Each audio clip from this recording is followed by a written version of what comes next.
Live on a Saturday night for a spin and go grind session. I have a smaller delay tonight, a 3-minute delay. I'm gonna two table for the layout. I have $100. Oh, right off the bat, 100.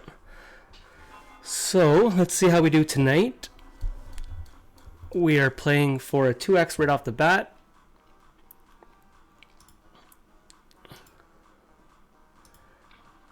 I've never played that person in spins, I don't think, but I do know that person from tournaments.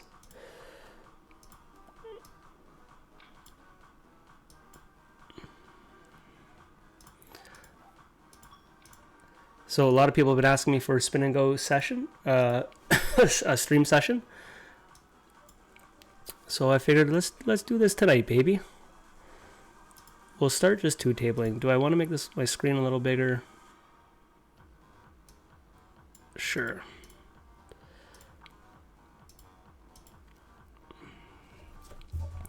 I'm even waiting to crack an energy drink for you guys. I'm now known as the caffeine man.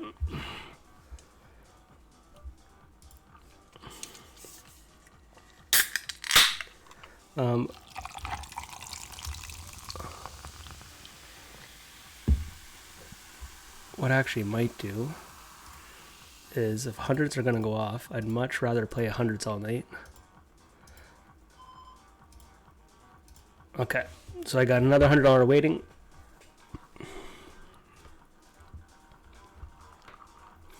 This guy has been a reg lately. He seems like a pretty solid player.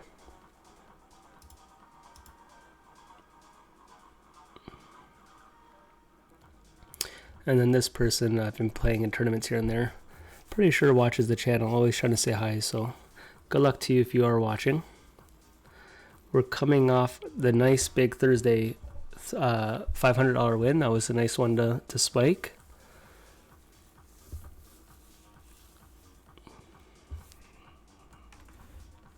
Just going to see the lobby if there's more games going right now.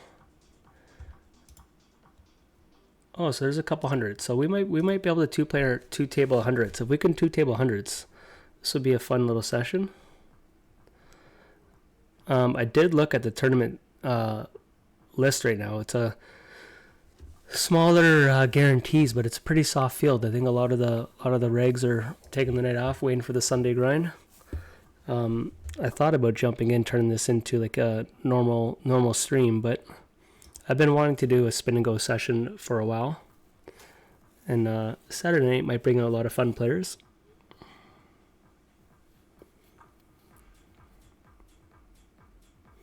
I just didn't want to go back and forth between tables. I'd rather just kind of chill, watch two tables while we can.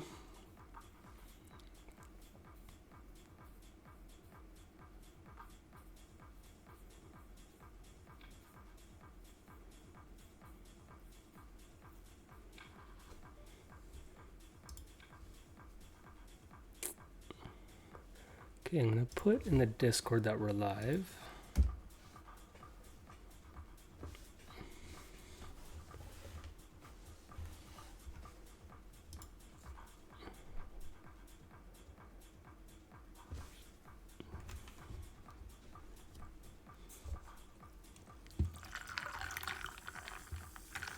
Well, this right here is something you'll see MTT players do. This isn't a spin and go raise.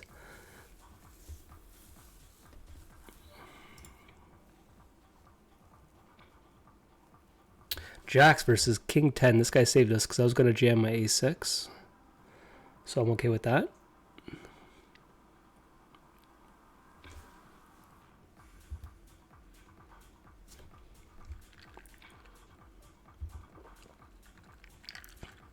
If the hundreds don't go too much, we can run 50s and 25s. Really won't play, not that I won't play, but I'd rather play 25s and above. If we can keep 100s going, it'd be a very, very fun night. This person's aces and jacks. Hiya. That might get them to stay a little longer.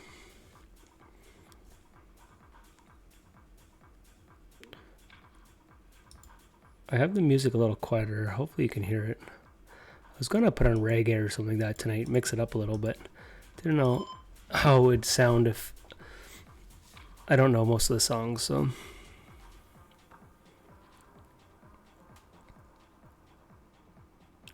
So this is an interesting flop. You think it would advantage them a lot more than me, but the fact that we got open end, I wouldn't mind just betting it.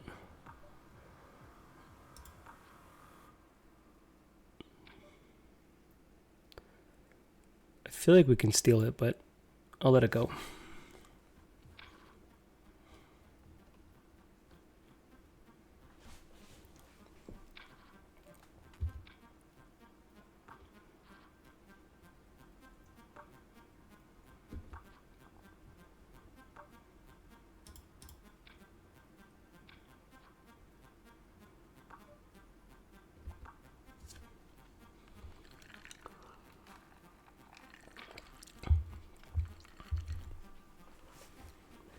Nitty nuts. What up, dog? What up? We have a shorter delay today, so I'll be able to jump in the chat. So this isn't technically usually a limp call. I'm going to mix it in, but it technically isn't. At least we have a flip. Let's get an ace. Or a club. Or the king. Let's go. Smaller guarantees. PokerStars is cheaping out. No, just I think a lot of people aren't playing tonight, and maybe they know the just the schedule. Like maybe a lot of people don't play Saturday nights. I just quickly looked at the lobby, and it just seemed like it was like some decent tournaments. Then I looked to see who was playing. And it seems like a lot of the top players aren't playing tonight, which is like makes you want to jump in. But I didn't really want to be up too late tonight. I'd rather just play some spins if they're popping off. So this here, I'm just gonna go for the steal. Not really represent anything.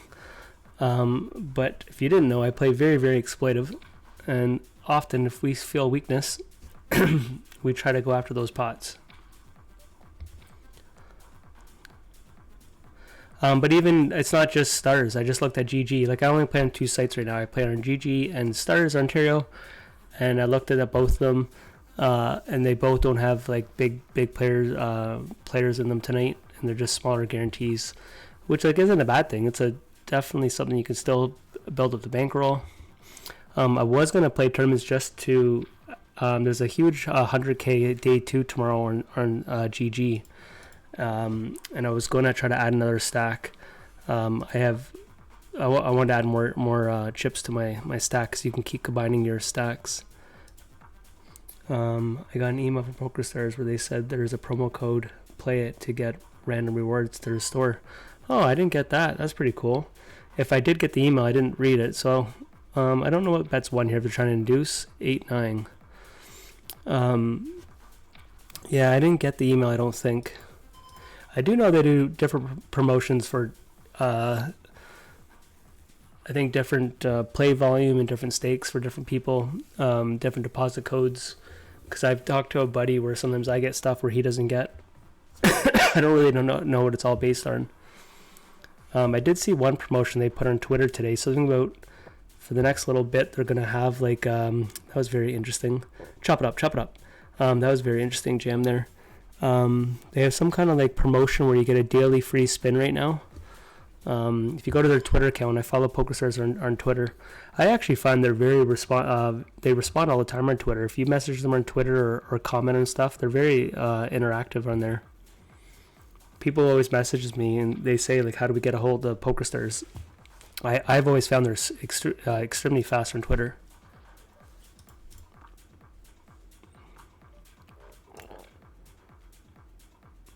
So this player is not a spin-and-go player. Nothing wrong with it. I could just pick up a few things here that it's not your traditional spin-and-go type of player.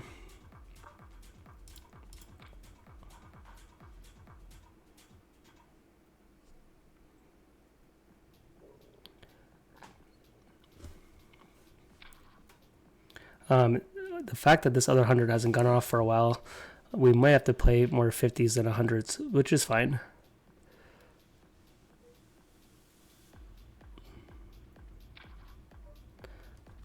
Easy jam here.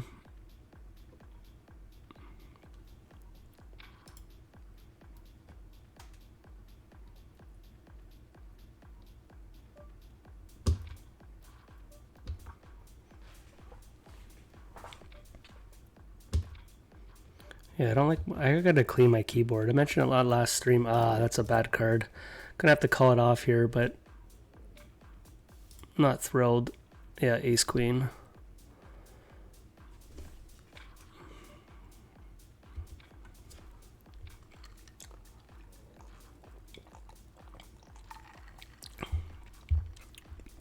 Okay, we lose our first one. So I'll try to keep a profit loss. I'd be much better with... I know it sounds silly, but I'd be much faster if I used this. I don't want to edit like how people edit their screen every time. Probably be better, but I'm not going to do that right now. We'll just do paper. Okay, so I do have a 50 going.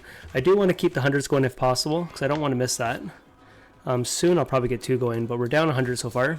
But we can get it right back right now.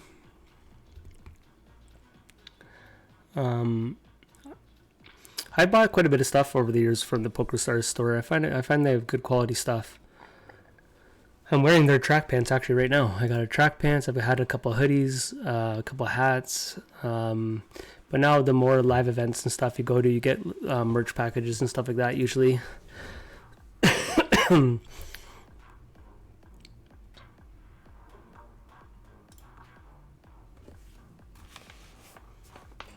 So what I might do, maybe I'll open up, if this other 100's not going off this long, let's open up a 50. So I have a 50 on the side here. And between the 50 and 100, I'll keep it like this. And we'll see which one pops off first.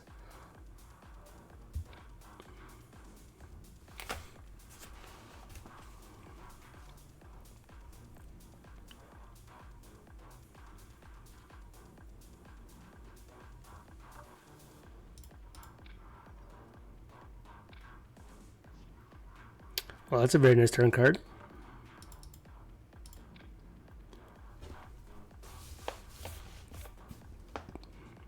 Okay, I don't think they're going to fold too often by just jamming, so we want all their draws and 2 pairs to call. There we go.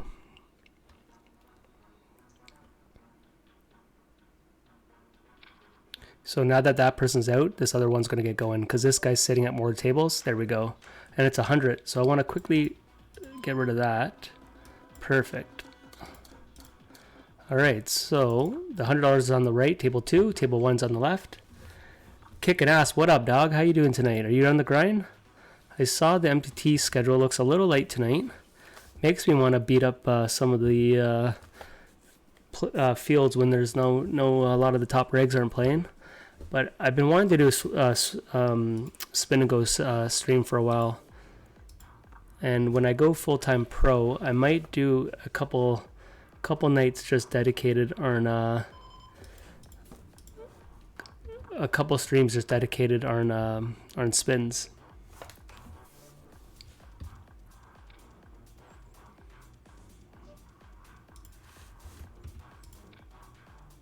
Me and this guy here battle a lot.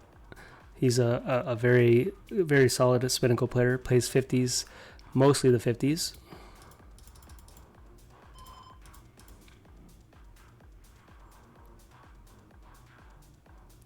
Okay, so right now we're down $100. I'm not counting these buy-ins. We'll wait to see what happens. We lost our first $100 game.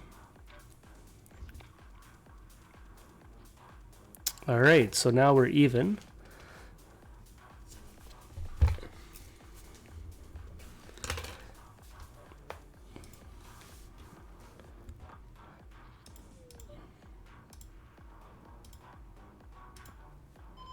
So while there's 100 going, I'm going to have the other hundreds just waiting to go because I really don't want to miss too many hundreds.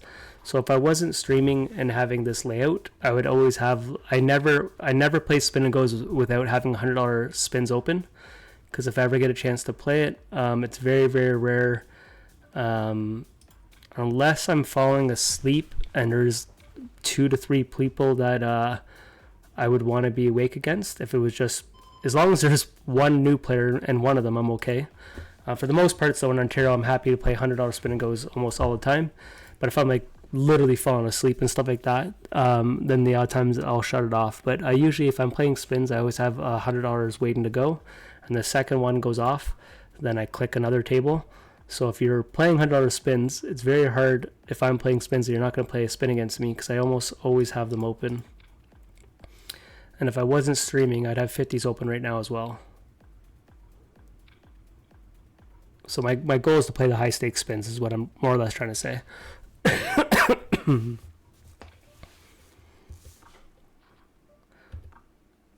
And you know, just like a casino, I would imagine your Fridays and Saturday nights, especially comes later at night, you might get more of those newer players.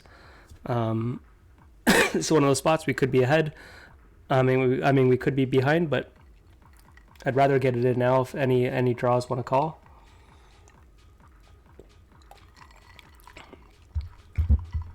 All right, so this is what we call a fun player. Love to see it. This is kind of what we're looking for, baby. Those players out here who want to hit the $1 million spin. So do we. I've mentioned this many times now. The $1 million spin has not gone off since we've been in Ontario. I don't know the math if we're in year 3 or year 4, but the $500K or $1 million has not gone off yet. All right, the $100 spins are popping, guys. We have our fun player here. We got a reg here. Unfortunate, no action with that. With those pocket aces. This is a very odd. This guy's betting pot on that turn card. He's done a couple ones. No grind tonight for me. Expanding 33, maybe some movies. True that, while you're resting up for the Sunday grind. Good luck, good luck. Yeah, I was doing family stuff. Me and my wife just went down to a festival. My son's playing with some buddies. I wasn't planning to play tonight, and now my wife's kind of chilling. And I said, you know what? I'm gonna go play some spins. The good thing with spins is I can get off whenever I want, right? I was just kind of really going to see the action, see how the stream goes. I'm gonna go for a bluff here in table 2. I don't think he ever checks a straight the way this guy's been playing, so we just go for the steal there. Yeah, so I was just kind of chilling tonight. I just had some Jamaican food, and it was amazing. We went to a food truck. There's a huge festival, or I don't even want to call it, big Canada Day, a big event in town. And I got a Jamaica food truck, and it was super good. My wife got like Chinese, like sushi tacos or something. Anyways, good food, good eats. Town is bumping. But now it's grind time, baby. Oh, that's a good turn to card. Table 2. Let's get it in. Here we go. Alright, cooler for that person. We are now up 300 bones. So, we're going to open up the $100 spin.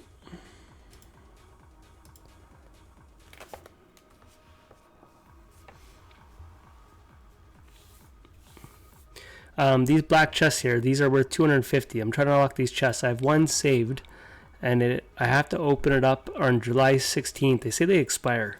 I don't know if they expire or they just open up. I don't know, and I don't want to find out. But I was hoping to build up a couple before then. So $100 spins do help you go towards your your rake back.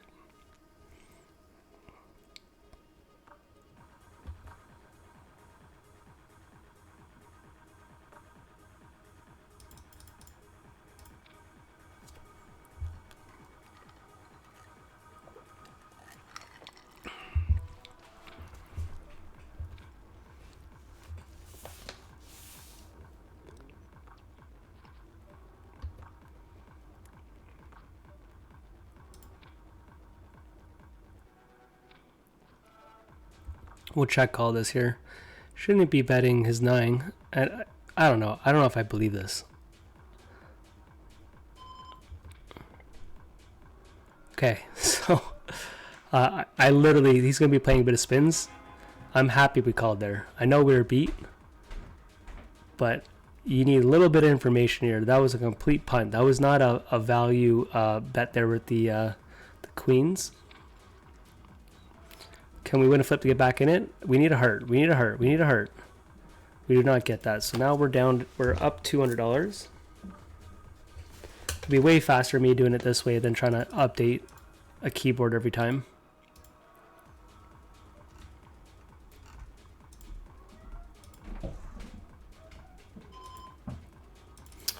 All right. Okay, so plus 200. That was obviously a really wide call for me, but I wanted to see that his play did not make any sense. I didn't think a 7 would do that.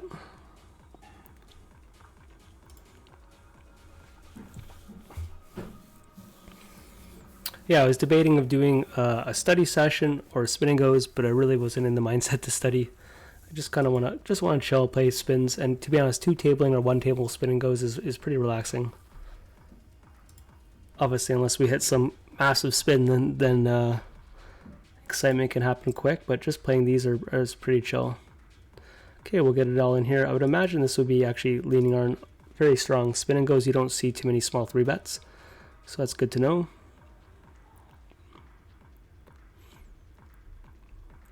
That's one thing you see when MTT players come to the spin-and-go streets.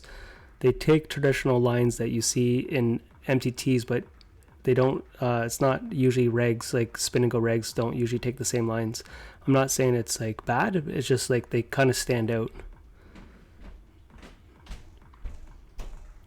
Okay, the good thing is, me and this guy are sitting at tables, so the fact that I know he has other tables open, where this other one might go off now with that other guy losing. Okay, without a spade here, I'm going to size it up. Now I'm actually going to check it. Little pot control. There we go. Unfortunately, I don't see too many big bluffs. Oh, guys, we got ourselves a 10x, baby. Let's fucking go, just like that. 2 babe, they expire a fake. I don't know what that means. But let's go with the 2x. Sorry, a 10x. So $800 for first place. And second gets 200 for these ones.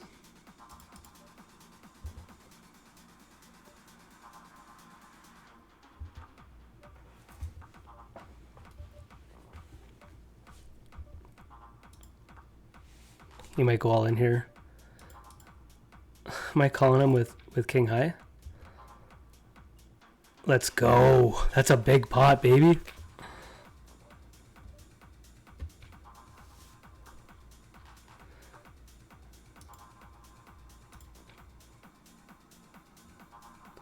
I had a misclick on table 2. Just like that, I said it's going to be a chill night. And out of nowhere, we're playing for a Gino, baby. I'm going to mix up a line here. Usually I would always see about that. I'm going to jam the 2s on the right.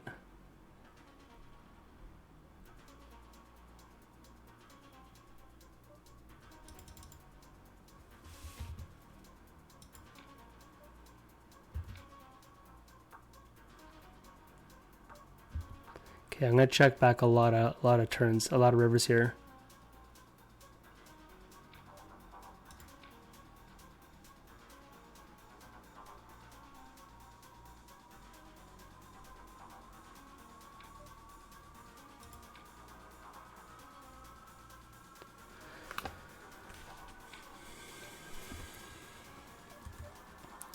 Man. And he has it this time. So I called him based on last hand. Usually I would not call on this spot on that spin. Wouldn't think it would lean on bluffs, but this guy's so bad, and we just saw what he did last game. So he got paid off there from the last hand there, last game. Here I will jam.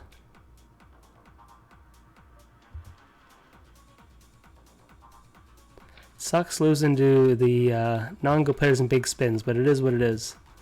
And he called with 7-8 here. This is not a call. Oh, man. And we got the 4, baby. Let's go. I thought we were done.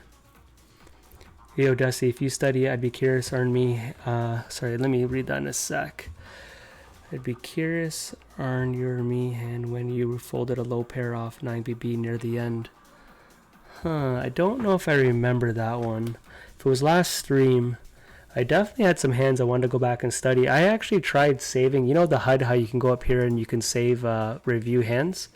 I keep doing that to hands, and I actually don't know how to go back to properly review them. But the best way I've been studying lately, when I have a hand stuck in my head, is I go back to my stream and I just screenshot it on my phone, and then I open my computer and I'll do like a study session like that. I usually know where they are roughly in the stream. So the next day I'll go and I'll screenshot like 10 pictures of just spots. And with GTO Lab, so I only have pre-flop right now, but they're about to come out very, very soon with post-flop. So my studying should increase awfully soon. But ICM pre-flop and Chip EV pre-flop I can study, but I can't study anything else right now. I don't have any other tools that I'm using.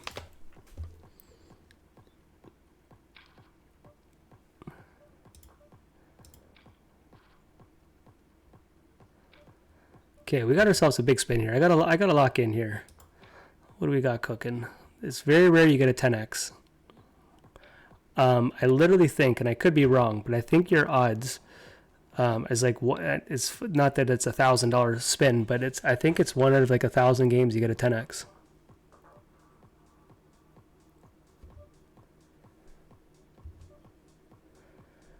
Yeah, this guy does not have a 7. I mean, a queen.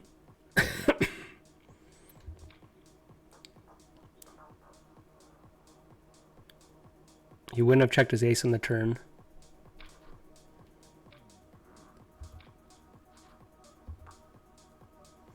If we win this one, guys, it's going to be hard for us not to be... I should have floated with that queen here. What I would love to do is, the more I talk to the GTL Lab guys, they have a lot of top coaches, and they do a lot of... if you're part of their like pro membership, lately they've been doing hand reviews from like students, people who win like big tournaments. So I'd love if I win a tournament that I feel that has a lot of interesting spots. He's been going a little crazy over here. So would he check his... I don't know. On table 2 here, I'm gonna call him down. Might be a 7. Yeah, I didn't pay attention on table 2. He started to get a little... Oh, this is our buddy who's calling everything, so we're gonna size it up with our straight now. I should focus on this one, but we are gonna open up another $100. Okay, so what did we just lose? Was that a $50 one or was that 100? I think that was 100. So right now we're up $100. $100, and then obviously right now we still have this one. So yeah, anyways, I'd love to get a top coach to do like break down one of my final tables. I was going to do the Red Spade event we won. It was like 15,000 or something like that. I was going to try to send that to someone, but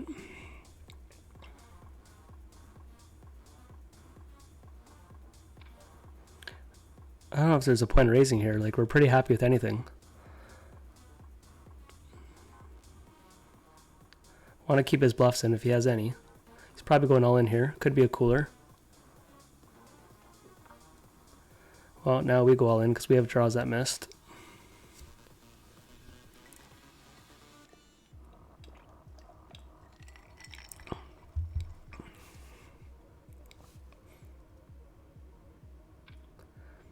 Let's go, baby. 10 high?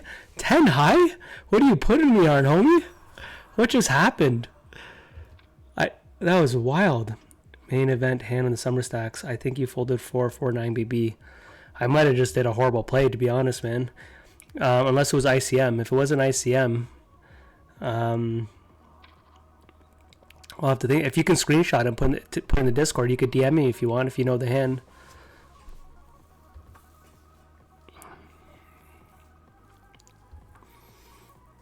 So him checking here might lean on more jacks. But this guy's kind of clicking buttons. So I don't think we're going to fold king high. So I might just do a small blocker bet here. If he raises us, we can fold. Look at that. Look at that, baby.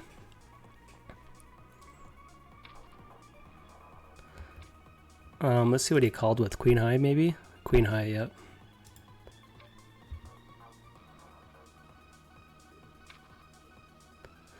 So versus a top reg here, I'd be happy to get it in. Versus someone who doesn't know the ranges, I can just kind of wait for a safer spot. This is kind of where I think too many people look at spots in a vacuum. They're like, this guy, you know, say he went all in, I didn't call with king 8 suited.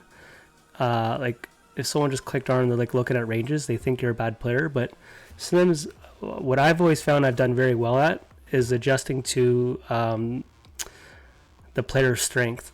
So versus regs, it's an easy call, but if you can, someone who doesn't know the ranges, they're not going to be jamming wide enough to make that call as profitable.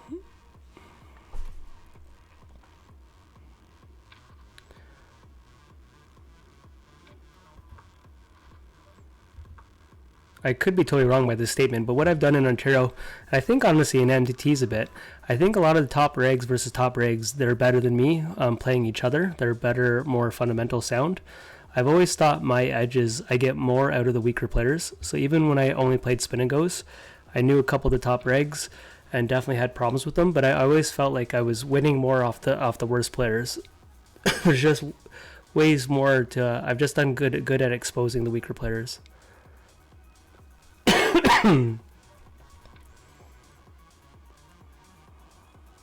So these are the just standard spin and go jams.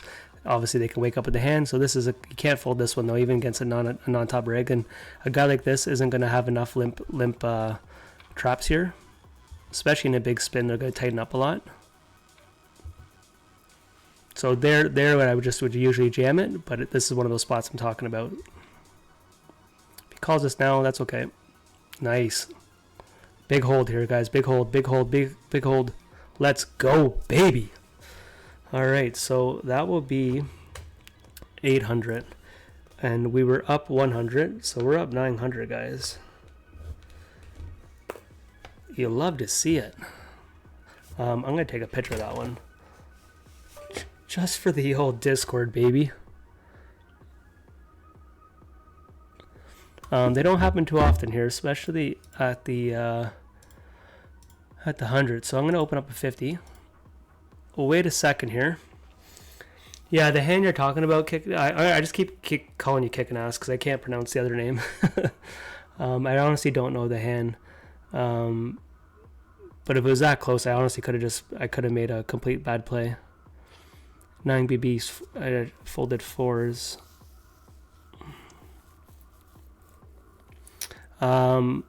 JR, thanks for the follow. Same with you, 55 bingo. If you're new, first time watching, I don't have sounds on, so I don't get notifications when people follow. So I have the 50s and 100s going. I'm going to open up a 25 in a second. Let me just see if anything's going off. So right now there's no action at these tables. So what I'm going to do is I will open up a 25 and we'll see what pops first. So here I have a 25 here. I'll put it over that. The 25s usually go almost all the time. Well, we won't wait more than a minute for a 25 to get going. I see like a whole bunch of games going at 25. So I'd rather not close the 55, the 50s and 100s if we don't have to. That 10 high call was crazy, and that guy's a solid player. He's been playing pretty good. I don't know what that hand was. He overthought that one. I called the guy, just the game before with whatever that hand was. Usually in a 10x when there's $1,000 on the line, it's not usually the hand you get like the game you want to really find info. Okay, so here what I'm going to do is I'm going to slide this over, and between the 50, because the 50s will probably go off more often. Here's a 25 reg. He's a spin and go player. Plays huge volume. Pocket aces off the bat. I should have got my sounds going for tonight, but we'll kind of keep it chill.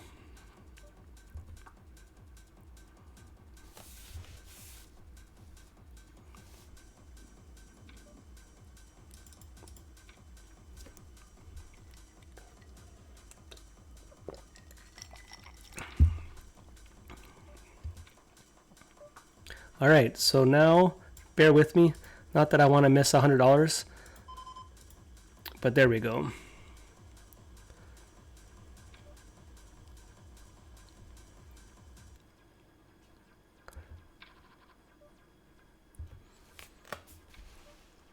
Danger Zone, thanks for the follow, man. Soon we'll get the channel set up. When people follow, you guys get like a notification or something. Because if I don't look up, I don't get noticed that when you guys follow. So table 1 is on the left, table 2 is on the right. We're gonna jam table 2. I'm gonna mix in against a reg here. He's a $50 reg. He beat me in my biggest spin and go I've ever had was last year. He beat me either, and I had my 2 biggest ones I've ever had, and both of them I thought he was in both of them. He either beat me in the $10,000 spin and go or a $20,000 spin. I want to say it was a 10,000, but I could be wrong. He might be in here watching actually. But he beat me in a big spin, and I overthought a hand. I had a hand where I had open end flush draw, and I called his hand though. He did tell me, and I trust him because we play a lot. He did tell me I put him on the right hand. I forget what it was. I think I put him on like top pair with the flush draw. It was something like that. But people were surprised I folded.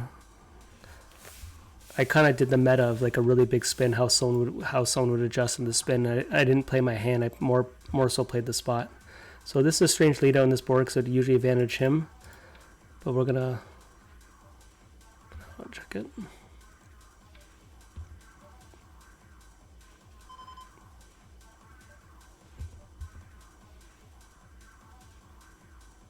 Oh, I didn't even load. Oh, I do have my HUD. I don't know. So it's strange. I'm not positive, but I think PokerStars, there's a small chance they banned the HUDs for $50 spins and 100. I don't know if that's a thing, but if you look at on to the right, my HUD's open. On the left, I don't have my HUD, and I have it here. But if you notice, I only have it on one table, so there's a chance they banned it for higher stakes, which I don't care if. Oh no, it's here. Never mind. Just a glitch on my end. I thought it was.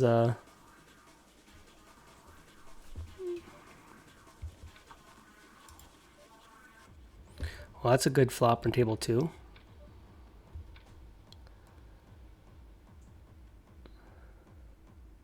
All right, we lose that one. So we're up 850. Okay, so same thing. I'm going to get the $100 going in case we can get one of those going. Nice, we got 100 going, baby. Let's go, Ball Wash. I met Ball Wash last year. Very nice person. We got a 5x, guys. The spins are cooking tonight. Let's just stick to the $100. Let's go for that milli.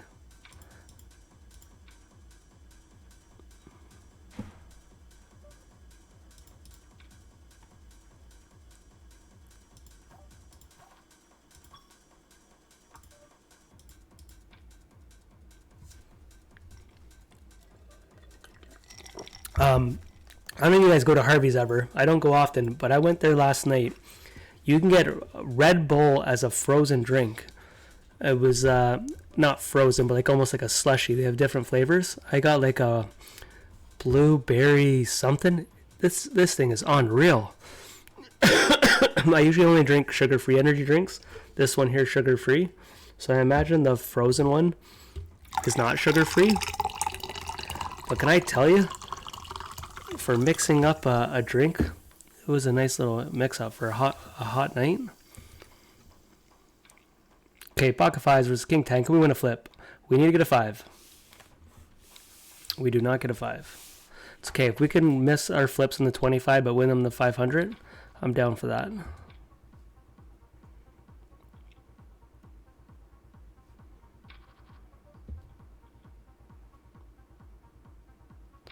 So when you watch spins, the number one questions you always get asked, what's your biggest spins?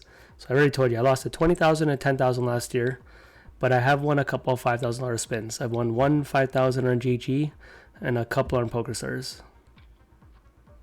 The site I'm rattled about was I did put a pretty big volume in for 1 year on Party Poker. I think I did a bankroll challenge. But we did something like, I forget, it was a shitload of spins, man. It was over $100,000 in buy-ins, and my spin was, I was paying like $25 spins, but I think it was 20 at the time. It was a massive, massive volume, and our biggest spin was a 25x, and I was pretty rattled.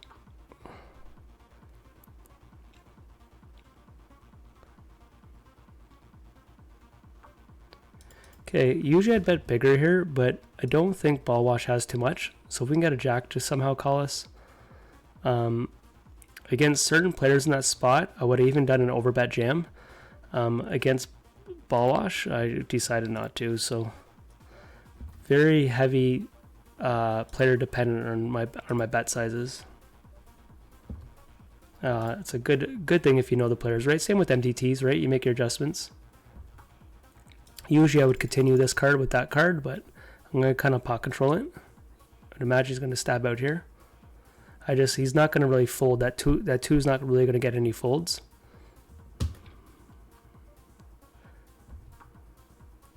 Now we check call, baby. There's no point of raising or leading. I could do a blocker bet, but then I have to call a raise. I'd rather check call.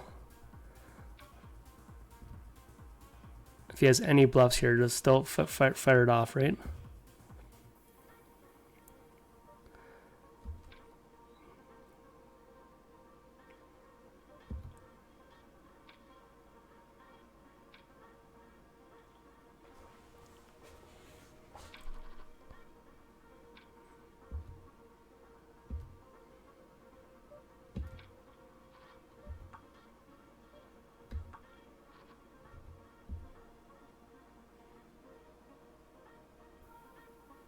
Table 2, I'm going to mix in, I'm actually just going to donk out here. See what they do about that.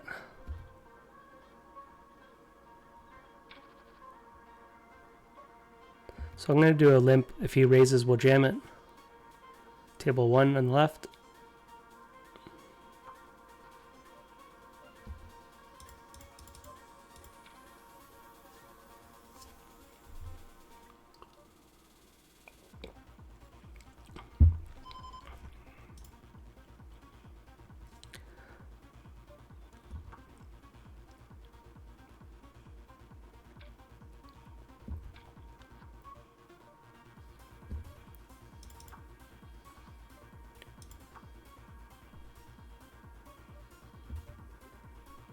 Nine 4, nice hand.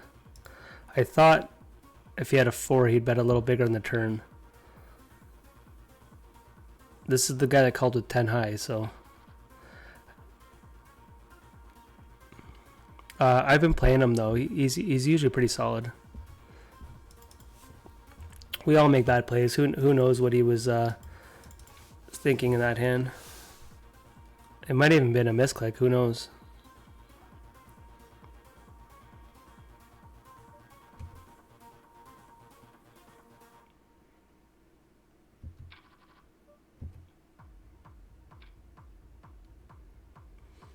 Is anyone in here playing spins? If you do play spins, what site, what stakes? Do we battle each other? I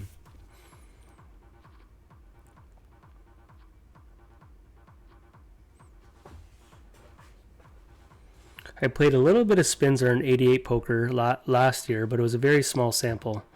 I probably played less than 1,000 games. But they're okay. I just found them kind of slow. But I didn't think there was too many regs playing them.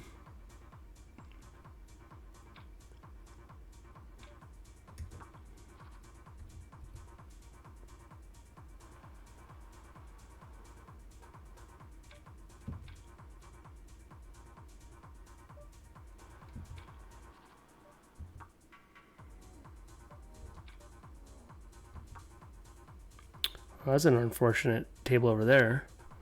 Okay, so we lost 25. Oh, I won that hand. Nice. I don't know why I thought I lost that. Are you in Nazi America? Nope, I am in Toronto, Canada, Ontario. So this sites are only for Ontario players. So we live in the province called Ontario, and if you don't live in Ontario, you can't play this PokerStars.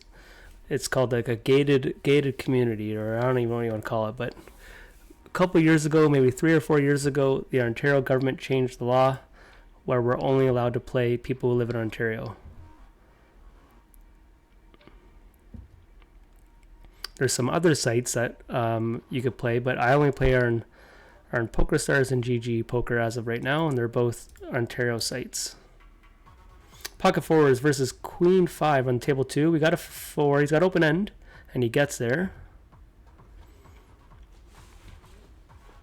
So there's pros and cons about the gated or Ontario, smaller player pools, but you're a lot softer. You know, you're not playing the best players in the world. Doesn't mean there's not good players, but you're not gonna have like life-changing money wins usually. Are you in Canada or India? I'm in Canada. I didn't even know India. Does India have the same thing? Like you can only play people in India? Let's get an ace. 3, 2. We don't get there. Oh, we got pocket kings on the left though. Let's go for a limp trap. So anyways, it's done very, very well for me. When it first came out, I found out by an email that we're going to Ontario only. I thought literally I was going to stop playing poker. This matters so much to me to get 4 here. I'm going to go for the jam if he's got an 8. So we lost 25. Okay, so right now we're up $825 if you count 825. But if we win this one, we're cooking. Yeah, so I originally thought when they're going on just Ontario that poker was going to be over for me and have to figure out how to do something else. And then it turned out to be the best thing ever. My first year just playing spin and goes only, we made over $50,000. And then and that's with a full-time job and, you know, not just being a part-time player, but I obviously played quite a bit. And then I transitioned into playing MTTs, and I've done very well doing that. So it's been a blessing being Ontario only. But there's rumors right now, I think BC or Alberta, they went the same route we went like maybe a month ago, where they're doing the same, they're only allowed to play their province. And there's rumors by next year or something that we might merge with them. So combined our player pool with them. I have no like inside information. I have no idea if that's true or not. Just poker players kind of talk and share information. So who knows if that's going to happen? But I'd be kind of happy with that because then we get more players, bigger prize pools, but not the rest of the world. One thing that made me originally not want to play tournaments, with the full-time job, I couldn't play these 10, 12-hour tournaments. But Ontario, because it's such a small player pool, most of our tournaments take 5 to 6 hours. So then I started getting into tournaments a little bit. But originally why I played spin and goes, because on average they take 15 minutes. You could play for an hour or two and then stop. That was what was appealing to me for spins. No policies, please. I'm here to learn about poker. Well, policies is part of the poker. You got to learn what the rules are.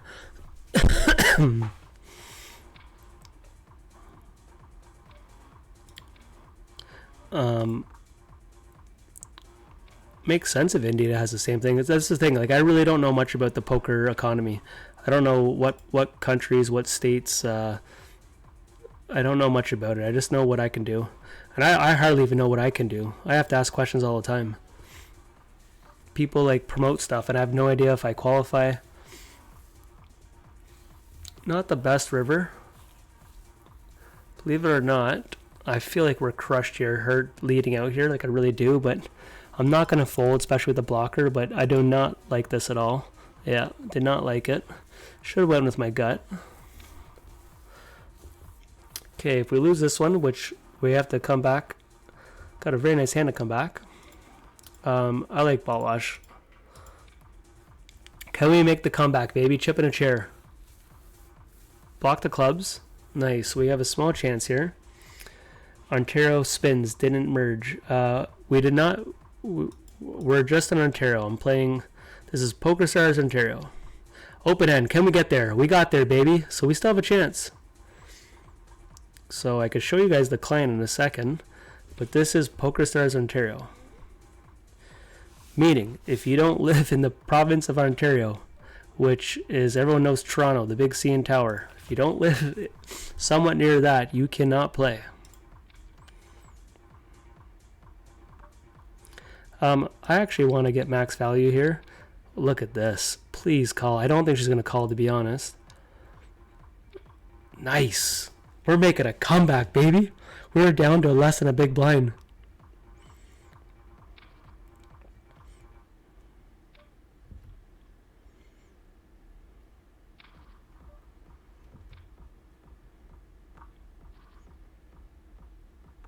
So I could probably steal this pot by donking out here. Maybe not. Nice. Here we go, guys, for the win. She's doing it. Let's go. Can we win the flip? The $500 flip right now. Let's go. GG ball wash. Guys, we're up $825 plus $500. Do I need a calculator? I'm pretty sure it's $1,300, but I don't want to screw this up. Okay, we're up 825 plus 500. Or actually, am I counting my buy-in? How have I been doing this? I'm going to screw this up. I'm pretty sure we're actually only up 1225. I'm going to put 1225 because I've been not counting the profit before. 1225. There's actually another way I can do it without showing you guys. I can look at the client to see how much I'm up this session, but it will count this thing over here. Yeah, we're cooking. We're cooking. Okay, so I'm going to hide this real quick, but this, hide my money. This is what I'm playing. This is PokerStars Ontario. So this is all the spins we have all the way up to this. I can show you if you go down here. This has, someone won a $5,000 spin today. These are our tournaments, so it's a much smaller site. These are what's going on tonight. There's a $100 buy-in. This is our biggest buy-in of the entire night. On Sunday, there'll be a $250, will be the biggest buy-in. On Thursday, there's a $500. If you watch my last stream, we won the $500. It was a very nice one, but this is what I'm playing right now. So I'm going to move this and try to hide my moolah. I will try a $50 spin again. So on this client, I just play either spins or tournaments. The odd time I play people heads up in the spin-and-go, the heads up streets. I just go to the cash tables and I try to battle the top. Like I usually go 2-5 and under. Around 2-5 to 1-2, I play the guys that I see who play higher stakes, and if they're a little lower, I kind of do it just to work on my game. It's been kind of fun at times. I'll jump in for 20 minutes and play really, really fast. I'll even tell the guys, because they're better that they study and I don't. I tell them if they play slow, I'll leave, and then I'll battle someone. Second someone joins their table, I leave. It's kind of like bunt hunting. I can show you what I do. So if you go here, I'd rather play 50s than 100s, so I don't mind showing you guys. So I just go to cash. If you go up here, these are where the high stakes are. One guy's sitting here. There's one player. So this guy's sitting here. I have him tagged already. He's a heads up, and I just wait to see who's playing. So the odd time, I'll jump in here and I'll battle people heads up. A lot of times I'm happy to break even. I just want to see kind of what they're doing, and helps me work on my game a little bit. Okay, so we're up $1,225, which is pretty good because we haven't been playing that long, so I'm pretty happy about that. But spins are pretty swingy. What I'm going to do now, we'll open up a $25 because I don't want to just sit here and talk to you guys. We'd rather play some cards. Okay, so 25 is going off. So what I'll do, wherever the hell it is, I will cover the 100, and then we'll see what happens. But what I could do, if you guys just want more action, I could close the 50s and 100s, but I'd really want to have them popping off if we can. This is a fun player here. We want this, if you're watching, no disrespect, but we want this person playing $100 spins. It's one of my people I like playing against. Okay, so what I'll do, you know what? I just don't want to get into 3 tables. I'll move this to the side, and I'm going to open up one more 25. Oh, something went off. Never mind. We got a 50. All right, this is what I don't want, is 3 tables for you guys. So let me close this. I apologize. Oh my gosh, we got another 10x, guys. Holy moly, we're cooking tonight with the 10x's. Let's go, baby. All right. Guys, this is a rare stream. To get 2 10x's in one game, and we've been streaming for like, has it even been an hour? I don't think it's been an hour. If it's an hour, we're like right on it. I've heard that Alberta is being added to Ontario. So I heard the same thing. I have no idea if it's true or not. I have a Discord that I started just a couple months ago, and people share like live news. So I get my information kind of from that. I don't have too much like knowledge. The odd time someone will message me about something, but like I really don't know too much. And I have like mixed feelings. Like I want it because I'm also competitive. Having another team pro, Kevin Martin, plays in Alberta. If we could battle against him, that'd be fun. And to be honest, I have a lot of pride. Everyone talks so much shit that Ontario sucks. I believe there's a lot of good players in Ontario. Do I think the overall player pool is softer? Like 100%. But the guys who are playing the high stakes on a regular basis, I think we can hold our own. Do I think we'd go to global and play like 10Ks and 25Ks? Absolutely not. But I think a lot of us could be around the same stakes and do pretty well. How I always viewed it is like you're like a buy-in or two lower. So when we first went to global, if I was winning at the $50 spin and goes, it means like on Ontario, like global, you'd be winning at 25. If you were like winning at $100 MTTs, maybe you're like a $50 MTT player, but like it's not like crazy off. We got to call this off. Okay, we're gonna flip, man. This is a big one. Let's get an 8. Let's get an 8. Let's get an 8. Let's get an 8 or ace or queen. We don't win that one. Against a reg, though, I have to call that. He's one of the better players. Okay, so I'm gonna subtract 50. We're up $1,175. So I'll open up 100 again.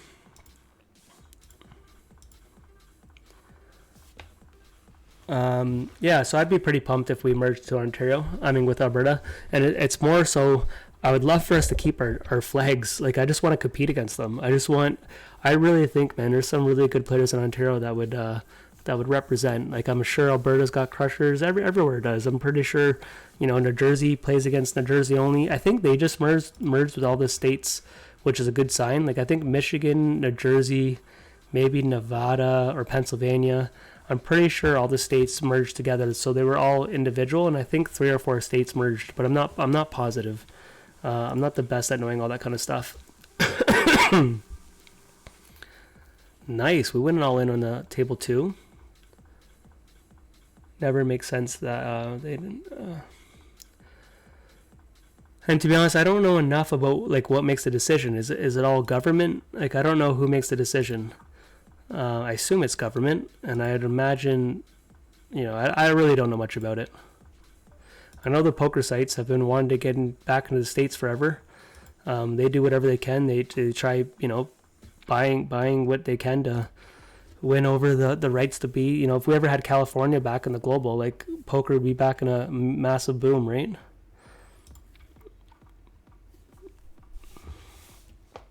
I think we're getting a lot of checks here on table 2. I just feel like it.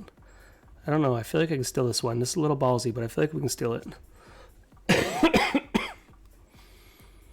It's kind of a stupid raise, but my intuition was right, because really I'd want to see the river for free. If he jammed there, then I'm actually forcing myself to fold. But for some reason, I just felt like he was clicking buttons.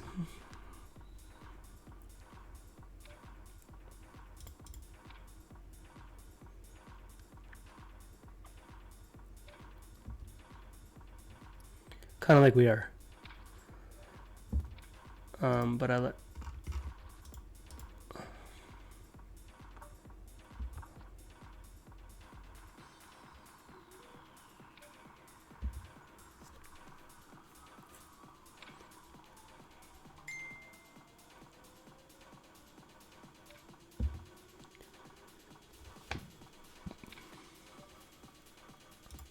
Oh, you're asking if the spins merged. They haven't merged in Ontario. I know what you're asking now. Yeah, so the global spin and go on PokerStars. Yeah, I know what you're talking about. They regular speed and flash speed, they changed the format. Ontario doesn't have that. And thank God. I'm really, really happy. I much do better. I do significantly better on PokerStars spin and goes than GG. GG has the flash style, which you get 15 big blinds and, very fast structure. I do significantly better at this. I've heard mixed feelings about the merge. I know why they're doing it. Basically, you have these spin players. They're not getting as much action as they used to. If half the players are playing on flash, and then the other half are playing regular speed, you're not getting action. If you merge them, then the player pool gets bigger, so then more games pop off. I like this. I like the original. This is the original spin and goes. This to me is not broken. I could play this If $100 spin and goes happen in Ontario, like regularly, and they were like always kind of like newer players, I'd be happy to like not play MTTs. To me, they're very, very profitable.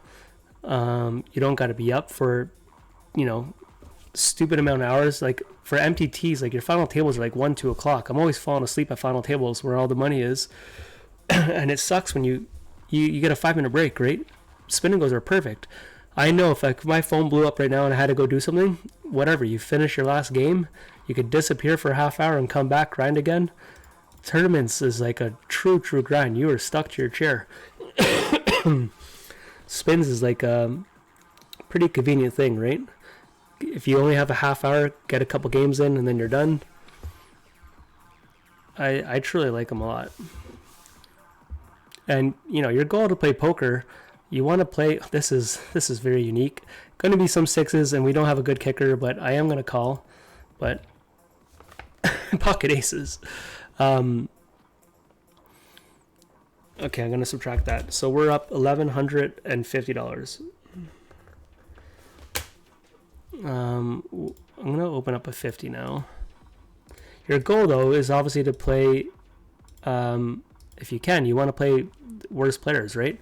These formats attract people that want to, you know, they're not full-time pros. Like, if you're an average Joe and you have a half hour and you just want to gamble and have fun, like spin and goes is like right up someone's alley, right? Tournaments are more driven towards guys who want to grind, and you know, more professionals will be playing tournaments, right? But spin and go is like they're freaking perfect. If someone just has $100, they want to try to spin it up. That's why the edge is so small, right? Anyone could beat anyone in one spin. Like my big spins, I've lost them against people that don't know how to play, but it's one game, right? If I could play them 100 games, I like my chances, but in one game, anything can happen. Okay, so now that $100 went off, we're going to shut the 50 off. I want to keep 100s open as much as we can. If we can play 100s rest of the night, I'm a happy cat. We risk losing all our profit. I'm going to mix in versus a reg here. I'm going to mix in a 3-bet. Don't do this too often in this spot. And it's more so, he might overfold to me because he doesn't see me do it too often. A bit of just history there.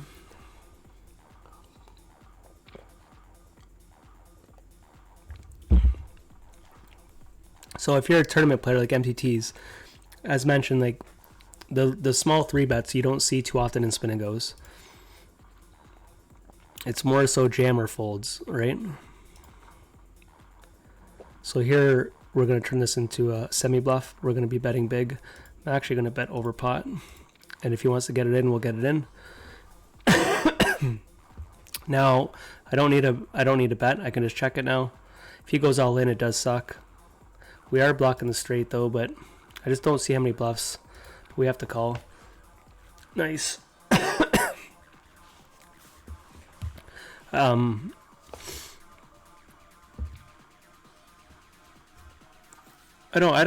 hate his jam.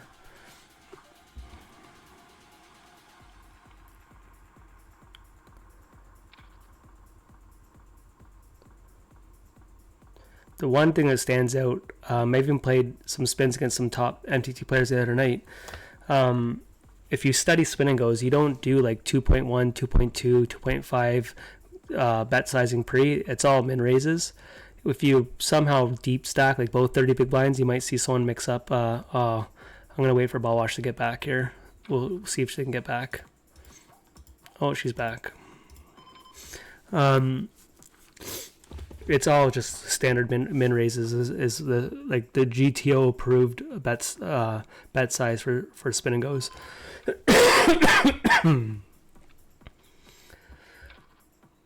If you have access to the global site, if you want to get good at them, you could just open up they have $500 and $1,000 spins. You can just watch those guys play even without seeing their cards and just look at their bet sizes, and you just copy that. You'll see what I'm talking about. Excuse me, I've been battling a cold for 2 weeks. It's been brutal.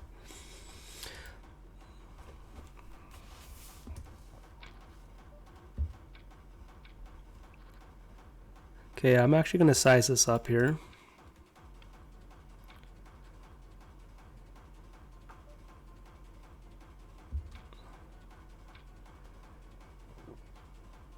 Chop it up, chop it up.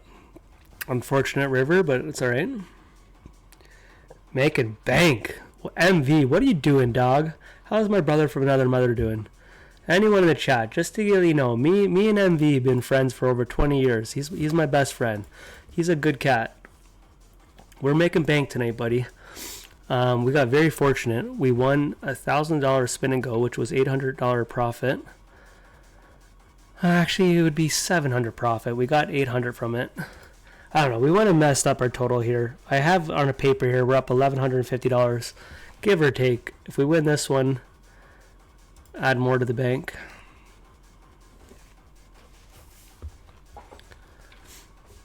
And I actually played spins this morning, and I made about $700 this morning. So it's been a very profitable night playing spins.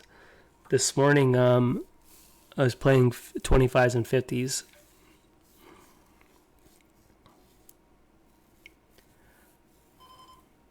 This is my problem. I turn on the computer to go study. Like, I want to start studying MTTs. And then I'm like, well, I could study or I could play some spin and goes. I'm like, well, we'll play spins. If I get action, then I'll keep playing. And then all I do is I keep dropping down in stakes till I get action. So basically, I'm just playing spins. But what can you say, man? I'm a grinder. Let's do a blocker bet. See what she does about that. All right. You've won this round, ball wash.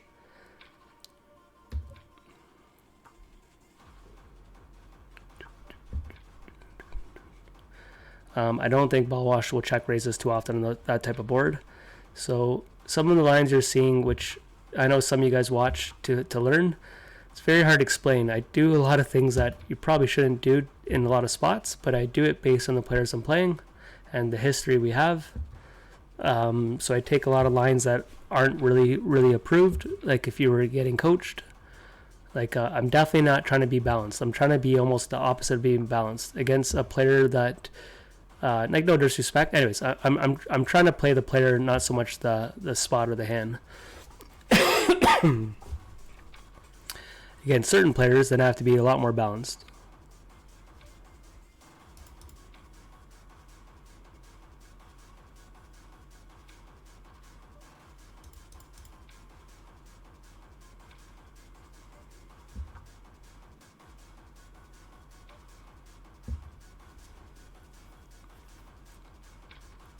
Okay, we're back to even.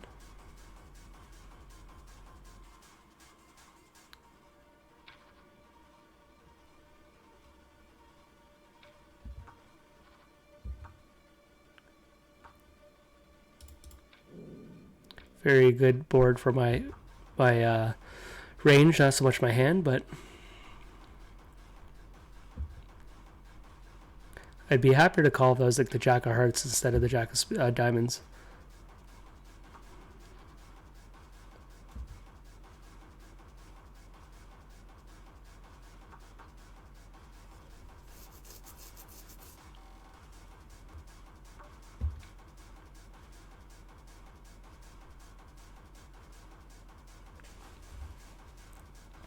Okay, blinds go up.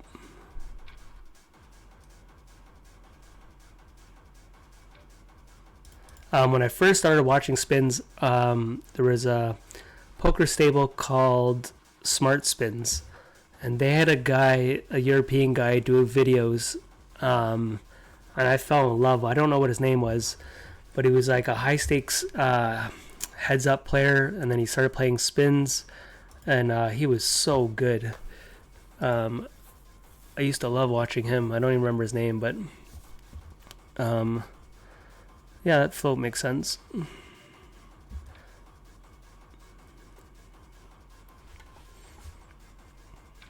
Actually, I applied years ago to Smart Spins. I wanted to get this is like, I'm talking like 10 plus years ago.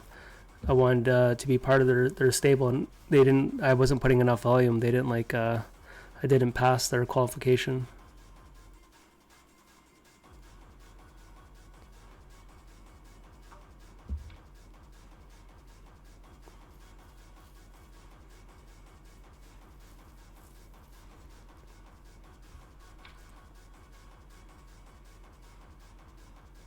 See what I mean? Like, if this was global, you would never wait this long for a $100 spin, but I've had nights where I'll be playing MTTs and I have the $100 open my entire session. And I don't get one game the entire night. Lately, they've been a bit more consistent.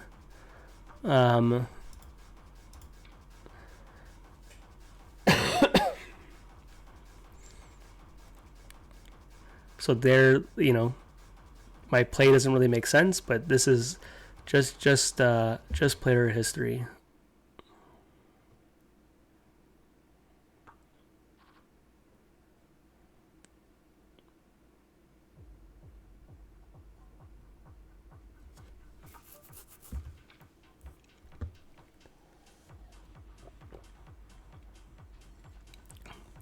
Once we finish this game, we'll open up a $50.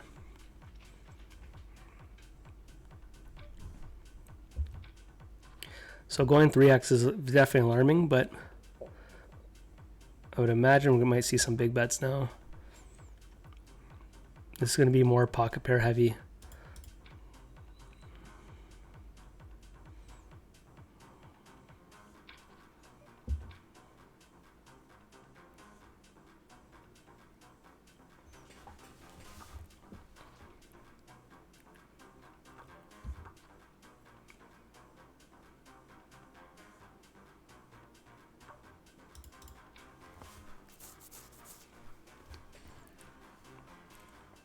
Okay, this is when you get to a lot of the all-in jams. definitely nothing wrong with just playing push fold at these stack depths. I prefer not to. If it's reg versus regs, it's a bit more of that. But if you have a pretty big edge, you can avoid some spots by getting away with some stuff.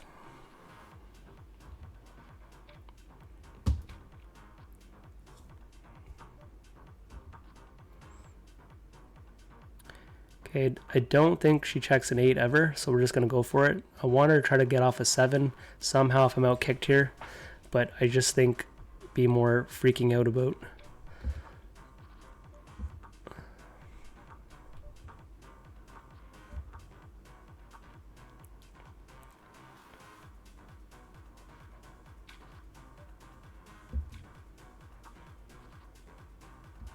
So same thing, I don't need a stab because I have showdown value, so I'll just check it down.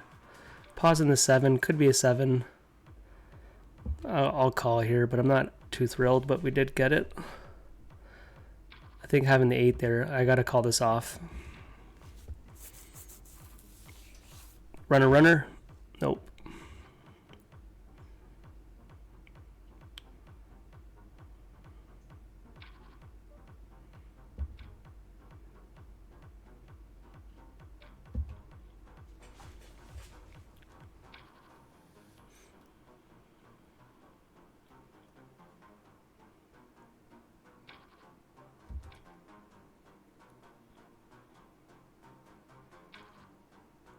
All right, thanks for the win.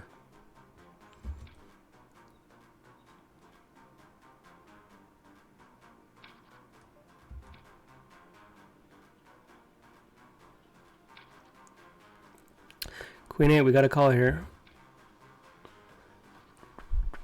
Runner, nope. Queen 8 was close to folding because of what, like, this is what I keep saying about a non-reg, like versus like a regular spin-and-go player, you just call it off. But when you know someone's not jamming wide enough, then you can lean on folding away hands you're supposed to call with.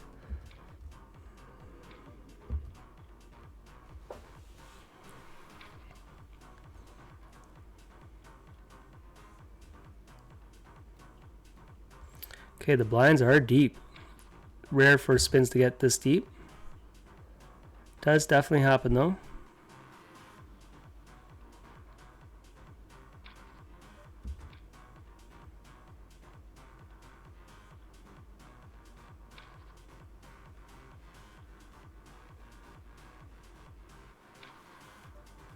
Okay, this is an ugly jam, but you gotta do it.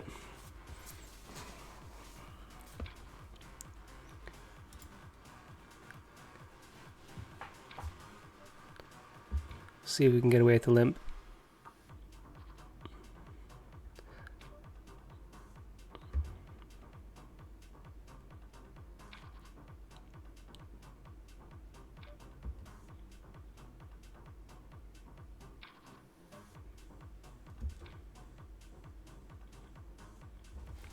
I could have limped there, but I decided to go for the all-in.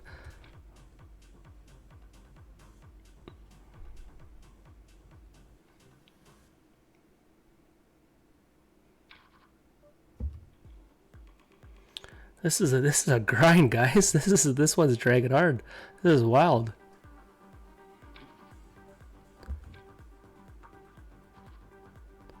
Okay, we'll check this back. Set a trap here.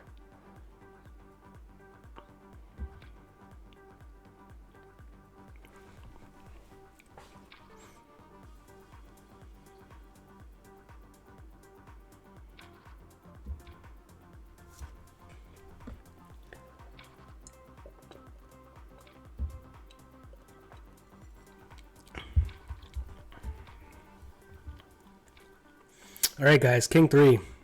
There's a 3. All right, we got lucky there, but we'll take it. Definitely GG. So according to my math here, guys, I'm going to rate, instead of 300, I'm going to rate 200. I think we're up $1,350. If we're not, I apologize. It's my guerrilla math. So I already have us 100 open. We will open up a 50.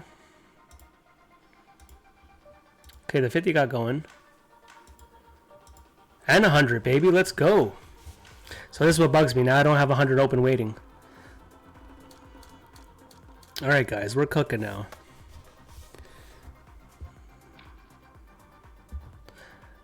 What I could do, but I played spins earlier. I could go to my HUD and show you what I'm up for the day. My HUD's had a strange delay lately, though.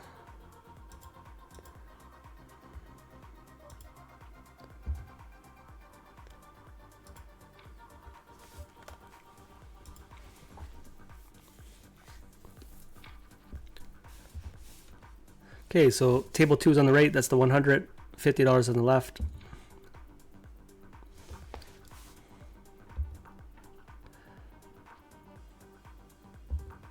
How about the same players with the same seats,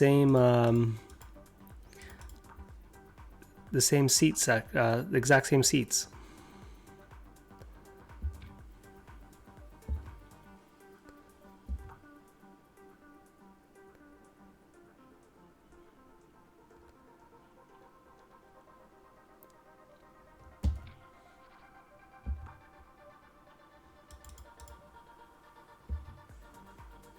Maybe I should have floated the 10-9 on the table 2 on the right. I should have floated there.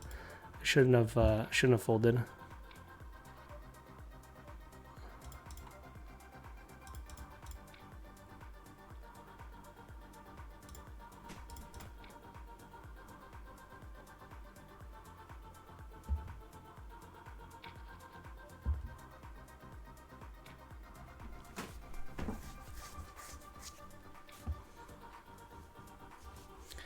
There's like in Barcelona later this year. I got a promo thing for the global site. They're having a SPIN&GO championship. Don't know how it works, but I think in global you can start qualifying for it. So they're having some huge SPIN&GO promotion, but Ontario doesn't have access to it.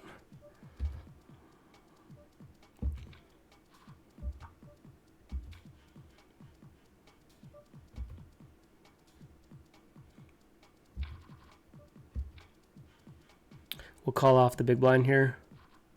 He's going to dunk out here a lot. He's going to go all in, yeah. Standard spot. I can't do anything about it. If I had ace high, I would have called there. We'll call it off. Table 1. Same thing. I'm going to mix in a 3-bet here. Hi, yeah, we lost table 1.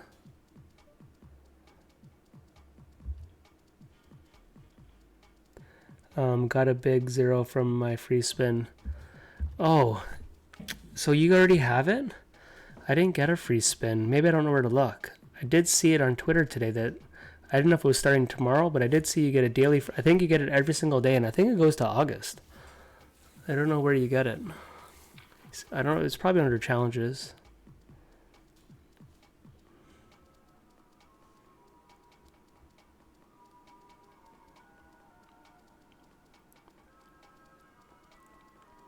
This guy going to be sitting out in a second.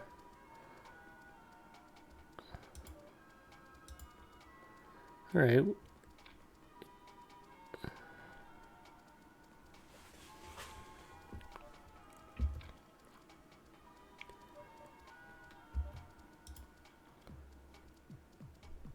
Okay, the jack's actually good. We might chop a lot now if he had a queen 10 or something like that. We definitely want to jam.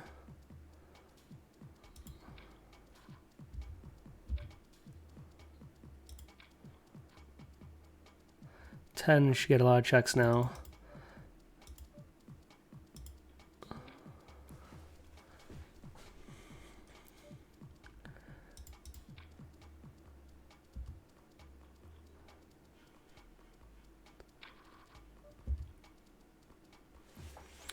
Okay, they got a flipper on table 1. We'll call table 2. Oh, I thought he was going all in. Oh, we got away with it. That was a misclick.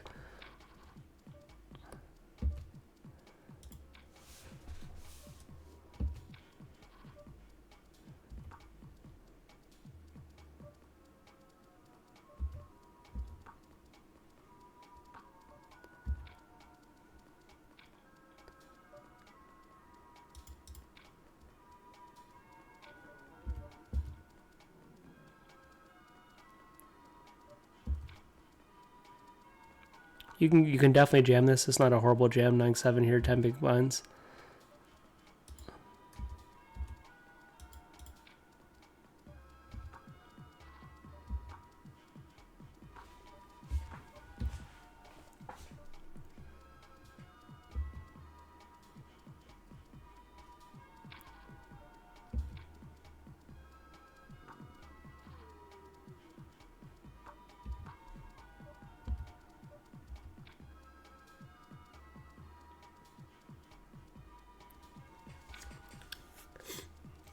All right, let's see if Knights can get us back in the game here.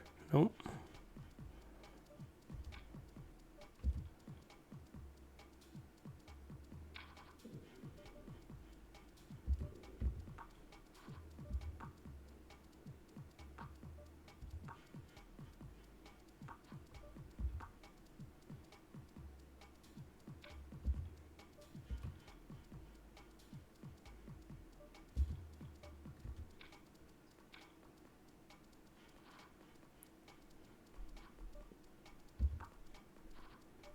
Okay, we lose it all in table 2.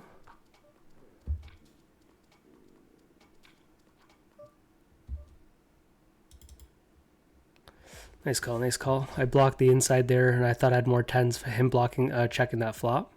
So that, to me, that made sense. I could have maybe paused 1 second, but... Nice, we got the hundreds going, baby. Let's go. Okay, so I lost a 50. So now we're up $1,300.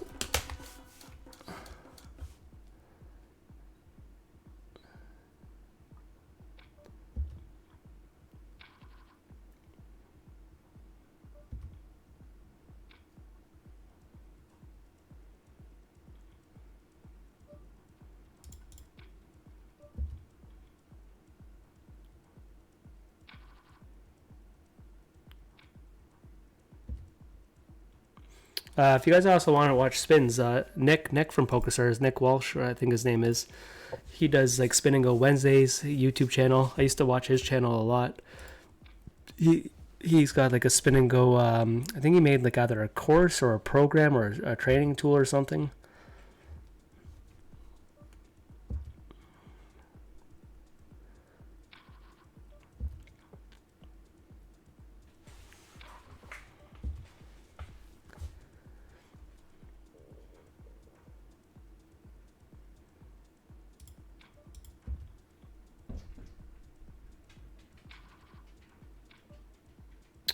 This is a gross spot, but I'm going to call. It's going to be a lot of weak ace-X's, ace-6. Yeah. I just by fluke called his hand. Let's get a spade. Let's get a spade. We beat the one that mattered, though.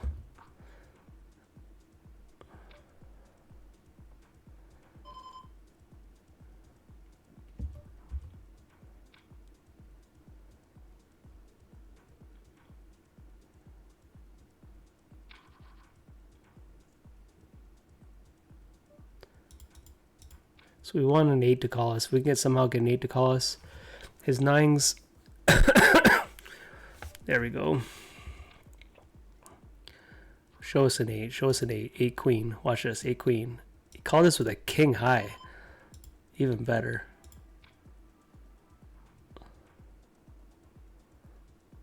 Pocket fours. We will have to get it in.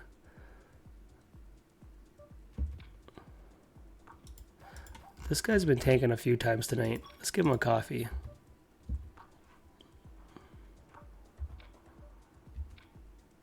Okay, we'll call any rejam with pocket tens. Threes, we'll just jam over his limp. Okay, big flip. Come on, let's get some flips. Let's get some flips.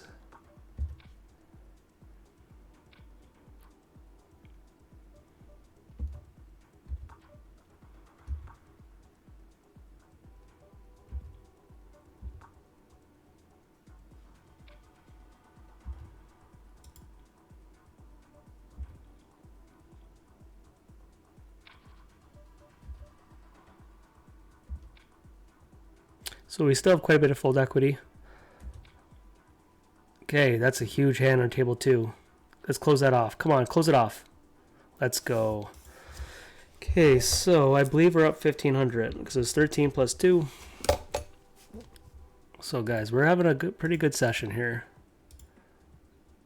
Who's jumping in? Any Ontario grinders up in here want to battle? Endure 88, thanks for the follow. I gotta set up a new follow goal because I don't know how to do that. It says I had one for 180, but I didn't set that up.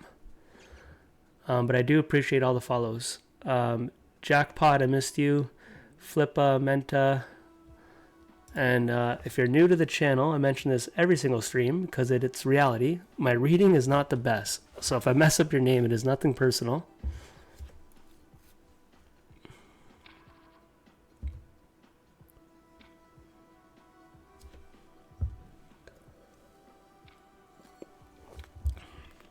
But you know what? We had 2 10x's. I won a couple of 10x's, sorry, 5x's earlier at the 500s. That's what helped me make money this morning.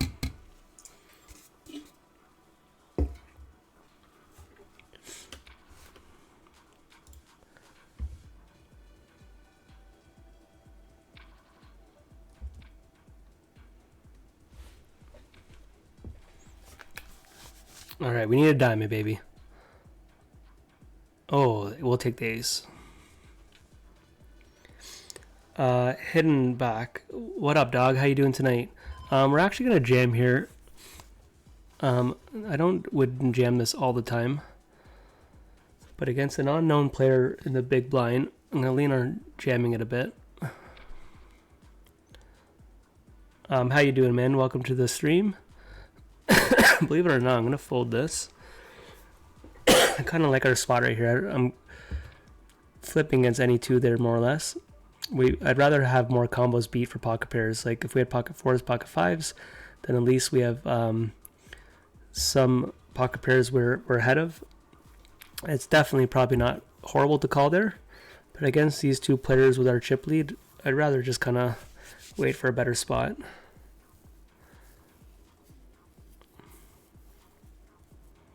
That's why I definitely don't play like I think a lot of spin and go players, I'm not saying like my way's better than theirs. I think most people play the same spots just with their hands. I try to just heavily adapt to the players I'm playing. I don't know if it's optimal, but it's kind of what's worked for me.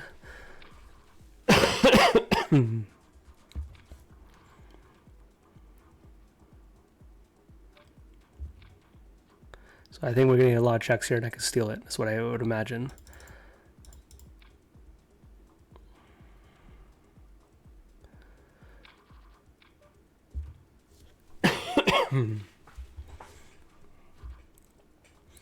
And basically what I do for most of my plays, I just kind of do majority of the time. So when you see me say like he never has this, it's just like majority of the time I take certain lines that I think in that spot versus that person, majority of the time this play will work. That's kind of how my brain works. It's like, it doesn't mean I'm gonna be right all the time, but it's like majority of the time if I do that, I'm gonna be right.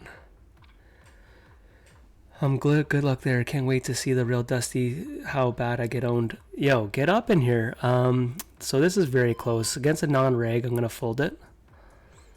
Are you playing in here tonight?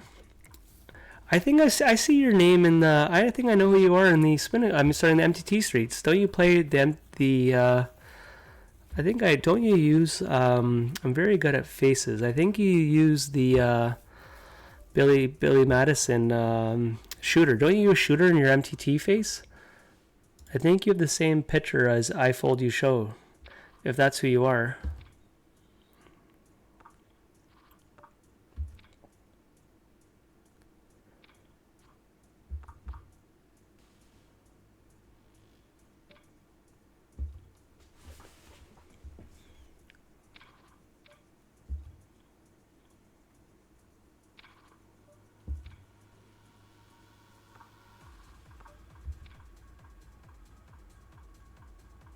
Okay, same thing. If we finish this game, this other 100 doesn't get going, we'll start opening up the 50s. I'm gonna lead out here.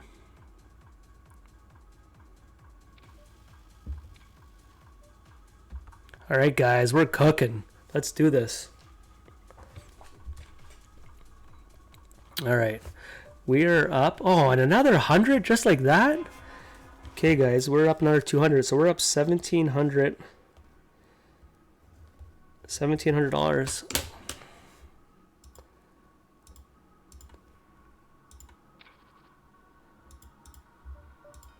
And another 100's going? Guys, this is the night. Are we gonna be playing more Spin and Go streams?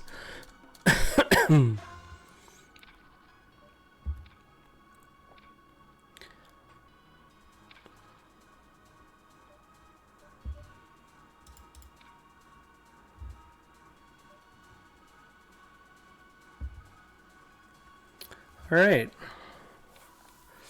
The PokerStars client that just updated. Now players can no longer see hand history of tables. Yeah, so I never knew you could do that, but I've learned this. You can't do instant replay. One of my last streams was a big event, the Red Spade event on Sunday. I stayed and watched the final table. They were down to 9 players, and I wanted to break down hands and see if you can go up here. You can go to replay. You can't do that if you're not playing at the table, which to me makes sense because I could open up someone's table then and not watch them the entire night. Then I can just go back and rewatch their hands, and if that can give you tons of information. So to be honest, I actually like it. I found it annoying for streaming, but I actually really liked it because if someone really wants to break down your game, and if they're doing that every single night and they just go by all your key spots and they learn all your bet sizing and 3-bet ranges and all that, like it would have to take someone who wants to break down your game, but someone will do that, right?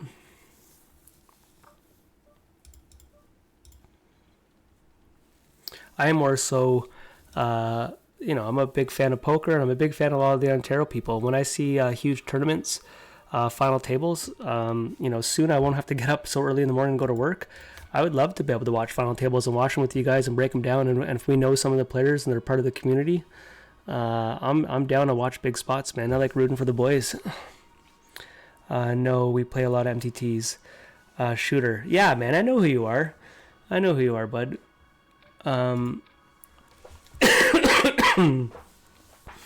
I recognize the name. It's so strange, man. My brain, I can't retain certain things. Like, my wife thinks I don't listen to anything she says. She tells me the same story, and she's like, we literally just talked about this.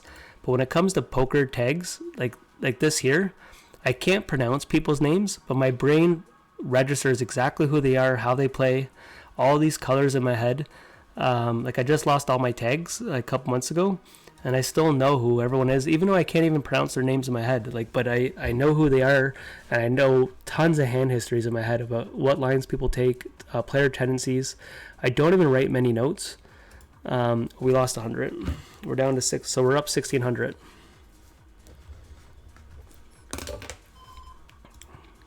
I know a coach would want you to make tons of notes, and I'm probably leaving a lot of money on the table not doing that. But Spin and Goes, I'm pretty good at learning what some people, how they play. MTTs, I should probably take a lot more notes than I do.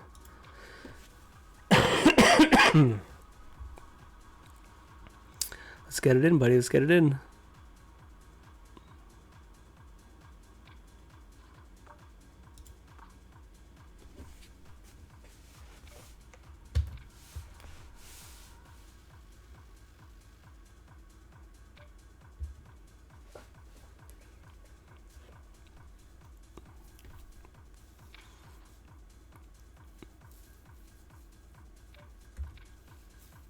All right, got him crushed there. Can we hold? Just like that. We were last place. Now we're chip leader, baby. Yeah, it's strange, man. And the funny thing is, I can't even read your name, but I know, and I even know your tag on my. I have you tagged green. You don't know what green means, but I know certain names and tags. Ultra Ride, thanks for the follow. We all have our own way of doing things. But it's funny when I talk to other players and they mention someone, or I watch a stream and someone pronounces someone's name. I realize I've been saying the guy's name wrong the whole time, just because my reading's that bad. So like I have a name kind of how I think it should go, and then I don't know where a streamer will say someone's name. I'm like, oh, that kind of makes sense. I'm gonna do a blocker bet, and I'm gonna call it off if he jams us. He might jam here. Obviously, we're beat sometimes, but we'll call it off. This looks like I'm trying to. It's either like he's totally opposite. So yeah, he's going to be, we just set a trap there. To me, he's in a polarized spot where he's going to have to bluff it off. I didn't think he was in a spot where he could call. Okay, so now we're up 1,800.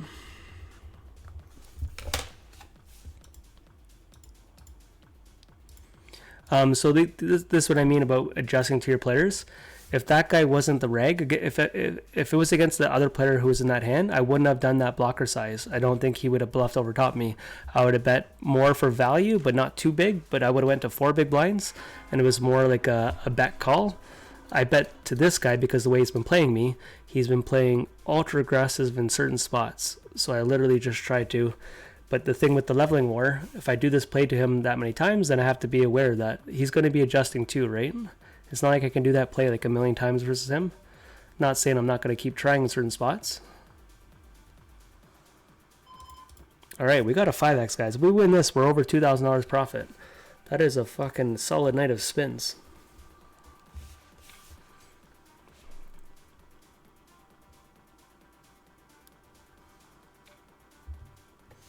Especially, we weren't even going to grind tonight. This was my chill night.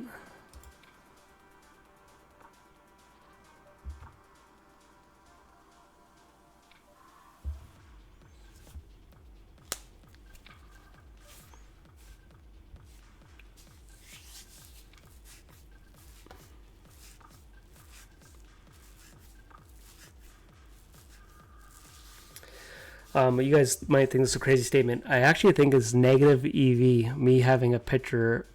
This is just me playing poker at a poker table. But to random people who don't play poker, like if you're just here to gamble, and let's say you had $20 in your account and you played a spin and go, I don't think they're going to play 100 spins against someone who might look like a pro. It's probably net. I don't think it's plus EV. I think for like growing like maybe a poker channel, it might be maybe plus EV that way. But like for playing guys, like say this guy here is playing $100, say I beat him in like 3 or 4 games, this is just like very, very small, but he might not keep playing me. And also it's an image that will stick out. If I had a black screen or an image that is like very like blah, they might not register that they've played you a whole bunch. And it might bring you more action. I might be crazy to think like that. I don't know how you guys feel about it. But a lot of times if you have a black picture, like you don't get noticed as much.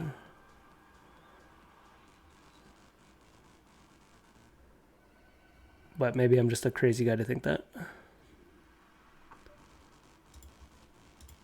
So here I can bet and I can just check down most rivers. This is more kind of like a blocker bet. So I have showdown value with my ace, but I don't think we get check raised too often. And now it's interesting I have an ace. Now he'll bet it a lot though. I really don't know what I want him to call. I think it's jacks. I'm actually going to just check this down. Yeah, he did have a jack. I actually was afraid there if he was gonna.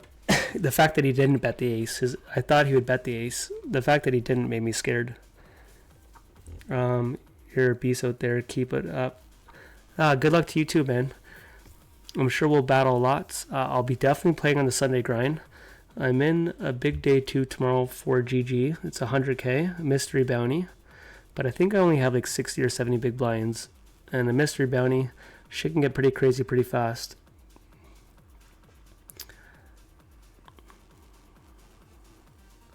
I'm waiting for the next big series, PokerStars. They just finished Summer Stacks. I was trying to think the other night what the next series is going to be, and I'm so bad at knowing what scoop and coop is, whatever the hell the difference is. But I know in the fall, usually September, they have like coop or something, one of the two, and they usually have a series before it called like the warm up. I think we still bet here. If we're beat, we're beat. That 2 is very good. You know what? I think we check call.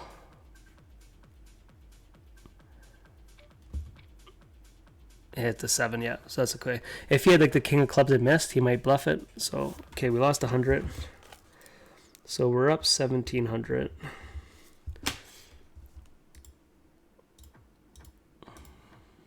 I'll open up a 50 now. Oh, we had a 50 open. No, I thought the whole time we had 100 open. Oh, and the hundreds are going, guys. Were we missing $100 action? I'm gonna open up another 100. I hope we weren't missing 100 action. So PokerStars on the bottom tonight has something that I've never seen. I'm gonna show you guys. Right here, they have well, they have something for charity tonight. So if you look down here, right here, and I don't know what it is, man. I think you download like another client to play poker. But I'm not positive. I couldn't figure it out. It's the one thing I find a little hard when there's new promotions. Like sometimes sucks I don't know them. I'm actually gonna exploit and fold there. Can't wait to see how you approach different spots, approach certain players. Yeah, no, that's why I stream, man. Hopefully, some people are gonna learn from me. Other people are gonna laugh at me. There's all different levels, right? I debate at times if it's even worth streaming against certain players. But at the end of the day, man, like the top players, this is so close. I'm gonna call, but I think it's like ace 10. Yeah. Nice. Like the top players who have 10, 20,000 hands on you, they have so much showdown information. Like they will see certain things, how you adjust their game to them, but it is what it is.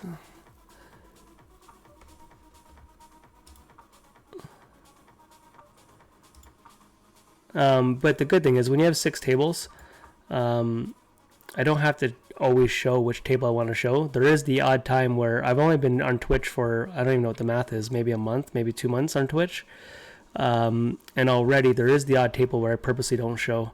If I'm doing like I don't know, like a big bluff line, there's times where I haven't shown. It's very rare because most of my high stakes I want to show the stream, but there's the odd spot where I haven't shown. But you know, if I'm on a big final table, people are going to see it, right? Try to hide the little bit of information I can, but I guess the more and more I stream, it's just going to be out there. But especially SPIN&GOs, the thing is though, I haven't been playing spins as much, and there's not really too many regs playing them. Like there is some players that play them consistent, but I'm not being disrespectful. There's just not a lot of top regs playing them that often. In Ontario at the stakes like I'm playing it now, the 50s and 100s, there's like less than 10. Like is my honest. There might be people playing them consistent, but I mean like top winning players. Like it's a small list. Like I'm not lying. And I think that's why some of the formats, the PokerStars have changed some of the buy-ins for certain things. It's just to kind of protect the players.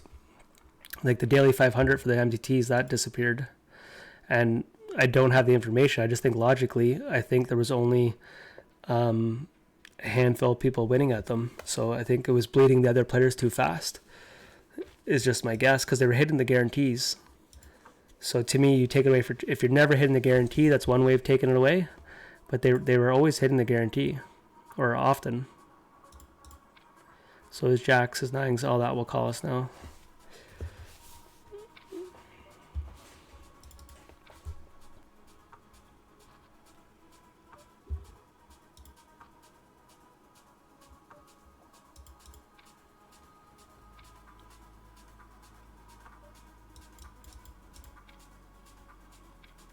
Trigger will call, yeah.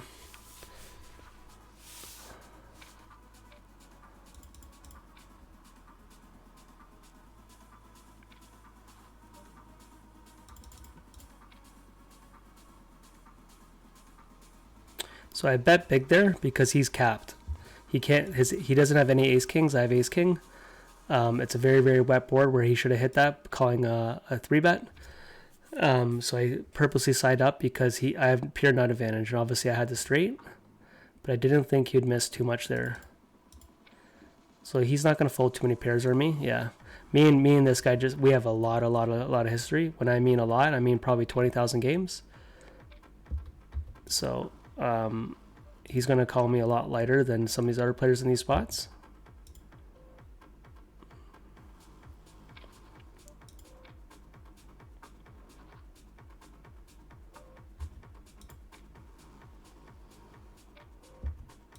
I don't know why my hotkey's not working out of nowhere. It's kind of strange. Like sometimes it just stops working. Yeah, my hotkey's not working.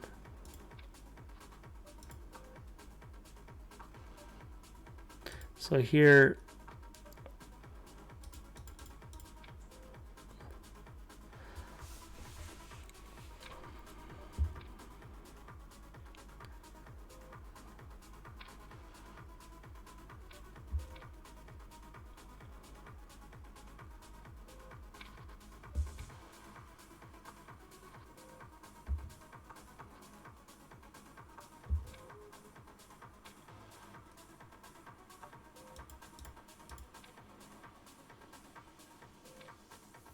calls me the 9. I actually put him on a 9.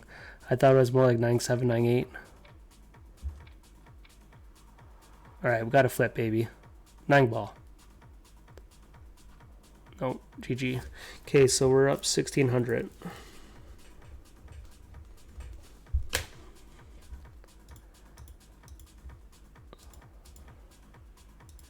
I think he might have called me with that 9 because of my bet size, not so much his hand. Okay, so I have a 1,500 open. I'll wait for a second here. I don't mind taking a second break. And then if they don't go off, we can open a 25. I don't mind playing 25s.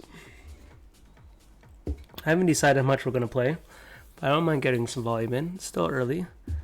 9:30.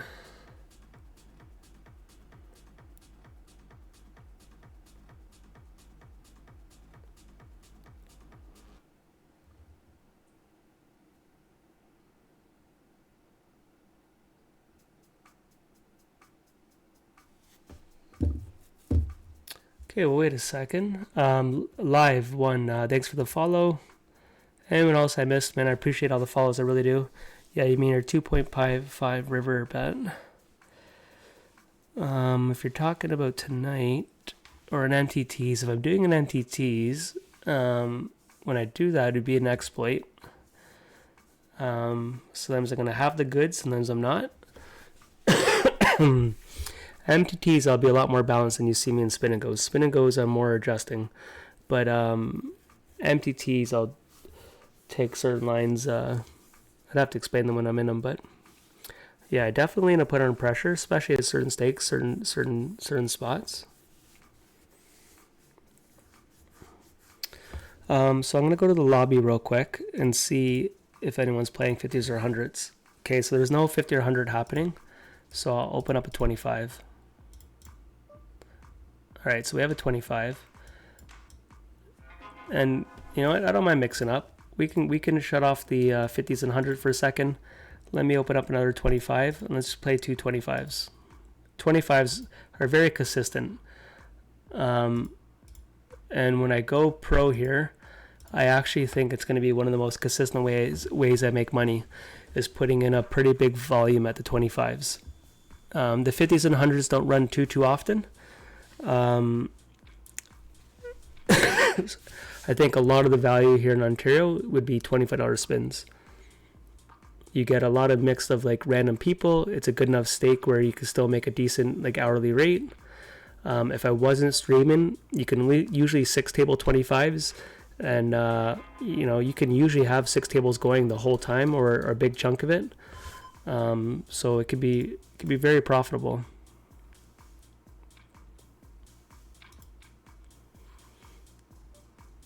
I'm gonna give this guy a second to come back. There he goes. Now the one thing I'll say about that is I know it's the ethical thing to do. I just hate it when people are giving you the same credit. So I'm not gonna lie, because just because I'm streaming, I don't do that every time. And I actually don't do it versus some regs, because I had a 1 year, maybe like 2 years ago. Sorry, I gotta keep coughing. PokerStars had a glitch where, for some reason, it would sit you out. You'd enter spins, you'd sit you out.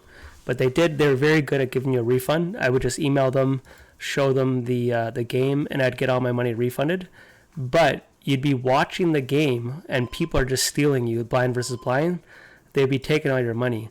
And it was versus regs that I played a huge sample. Like a lot of poker versus each other, and they're not even hesitating to take your money. Players like that is kind of like I'm like, eye for an eye. I'm like, fuck you if you're gonna take my money when I get disconnected. Then you can, two ways to look at it. You can say don't stoop to their level, like be a better man. But money talks, right? And like when these guys keep taking your money, and I don't mean like one game, I mean all the time. It's just like, you heartless bastard. There should be some mutual respect. I actually could see it less. Like this guy here, I've never played that I know of. Like me doing it to him, and we're three-handed. It's one thing if you're two-handed, because if you're three-handed, you're slowing down the game. But against someone you played thousands and thousands of games, and you're going to be playing them like the next night and the night after, they're just going to rob you blind. It's just like fuck you, man. And I've had it done to me quite a bit. But like I said, I'm no saint. Like I've definitely had my share of robbing people, and if you're in a huge downswing, like and you get a spin and someone's sitting out, it's hard to do the right thing at times.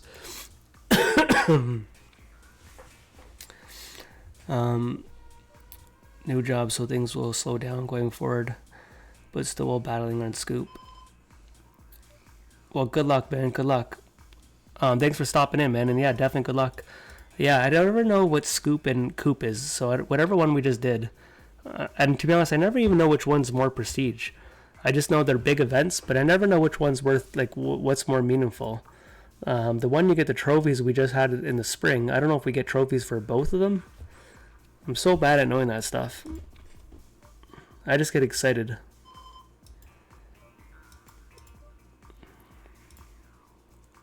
Okay, I'm going to tank here, and I'm just going to go for a jam here.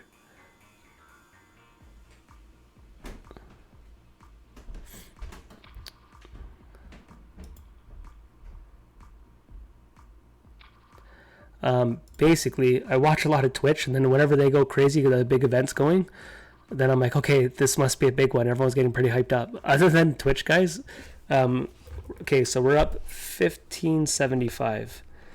If it wasn't for Twitch, I wouldn't know that's a big reason why Twitch matters, right? In the sense of the team pros, they hype up events. If it wasn't for that, okay, I'm gonna open another 100. I wouldn't know, the GG series that just happened the month of May. I had no idea it was going to be that big. And I was watching streamers. I'm like, holy shit, this is a big series.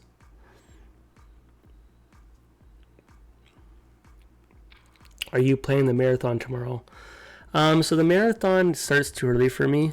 Lately, I have been playing at 3 on Sundays, but like it is to me just way too long. Like there's not really advantage of. I just think it's too long, to be honest. And it's a good name for it, but I think it starts like 2 o'clock or 3 o'clock, and it's like 4 hours of late reg. It's just ridiculous.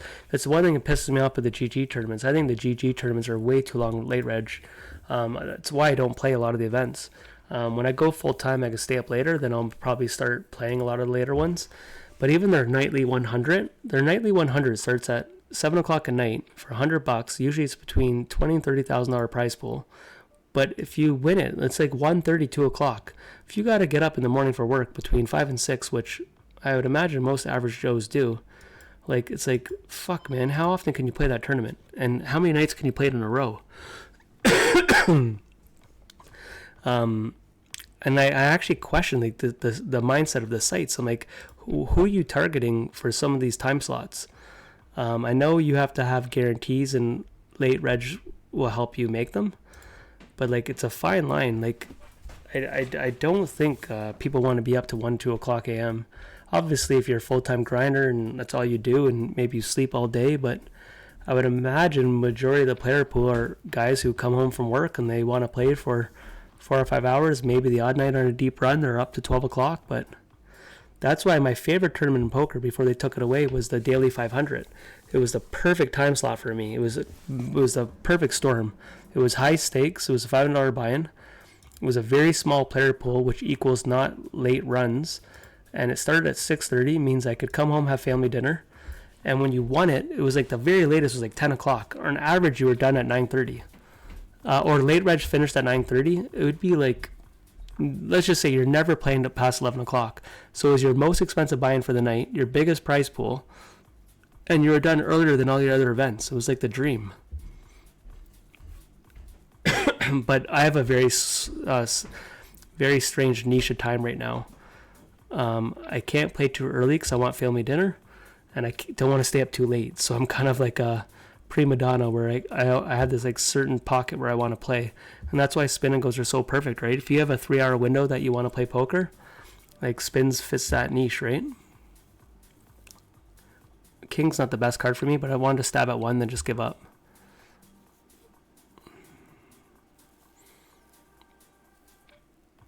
You know, it's funny, when spins first came out, a lot of people mocked them thinking they were killing poker.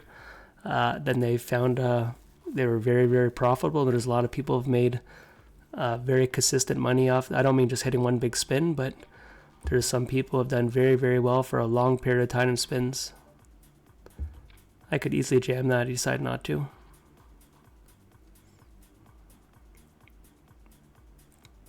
So same thing, this player is not a type of player who's going to check raise me too often, so I can stab at that.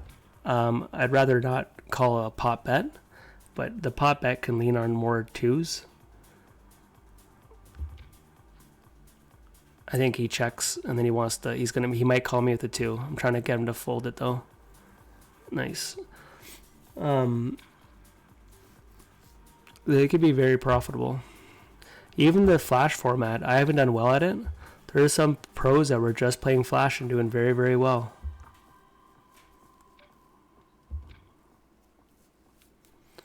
All right.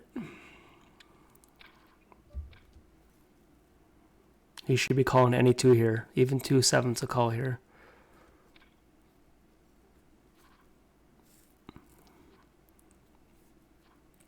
Nice. Okay, so we're back up to, that's 50. We're up to 1625 profit. So if they're dying down a little bit, I don't know how longer we're going to play. I am having a good time. So I opened at 50 and 100. I'll open up another 25. But if they're kind of dying down, I was pretty excited to play high stakes. But if the 50s and 100s are going, and definitely if 25s start dying, then we might stop soon. Dylan Dub, thanks for the follow. Victor Tor, thanks for the follow. If you're just jumping in, I've mentioned this a couple times tonight. I don't have... Oh, we have a 50. Sick. So I'll shut off the... I don't have sounds on, so scoop is in the spring, on coop is in the fall. The coop winger prior to the stars gets regulated. So which one's bigger though? Is the spring or the fall? Which one's more? What's more prestigious? I've won one of the trophies, and I should have won a couple more. So we have a new player jumping in here, boys. I like it.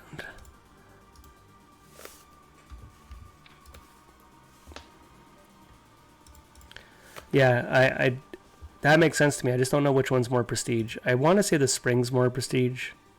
But this will be my first fall being able to go as ham as I can. I usually can't win leaderboards, even though last year I came third in one of them being a part-time player from missing like half the events, but just from having good, consistent results. But soon I'm going to be going at all the leaderboards. This if it's in September, October, I'm going to be going ham. I won't miss other than no limit tournaments. I only play no limit as of right now. I actually talked to a really good buddy who told me I need to start learning the other games. And maybe I wouldn't like pot limit. I could adjust pretty fast, like reasonable to the player pool. I don't really want to learn Raz and all those other games, but if the leaderboards pay a lot and like you're right there, and I have time to watch an hour or two video before it starts, I would imagine they're not like overly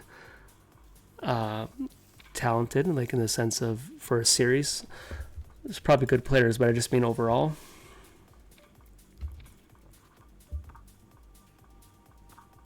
I know Arlie last year, like he won one event. He had no idea how to play one of the games, like Badoogie or something. He talked to Tonka. I think he said in a 10-minute phone call, and then he won the event that night. It's just like, he's a good player, but I mean, to learn a game in 10 minutes, it kind of just shows you, right? I'm sure there was some run good and stuff, but it lets you know that there's not going to be tons of crushers in some of these other formats.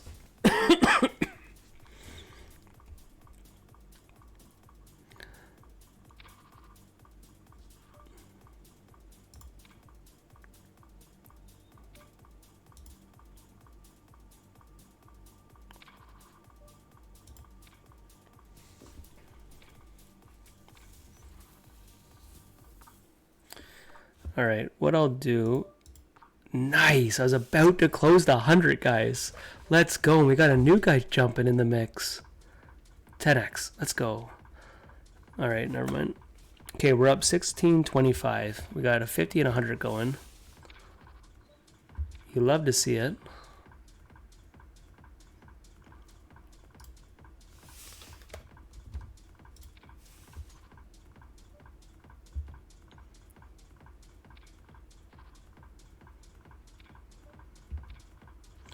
So this is a strange lead out here. Could be in trouble, but...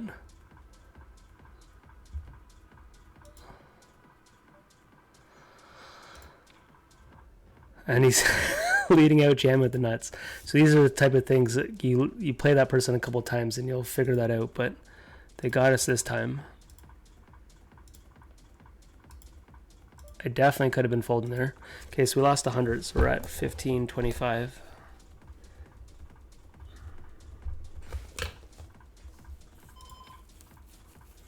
I honestly, I was more curious like what that guy's dunking out with.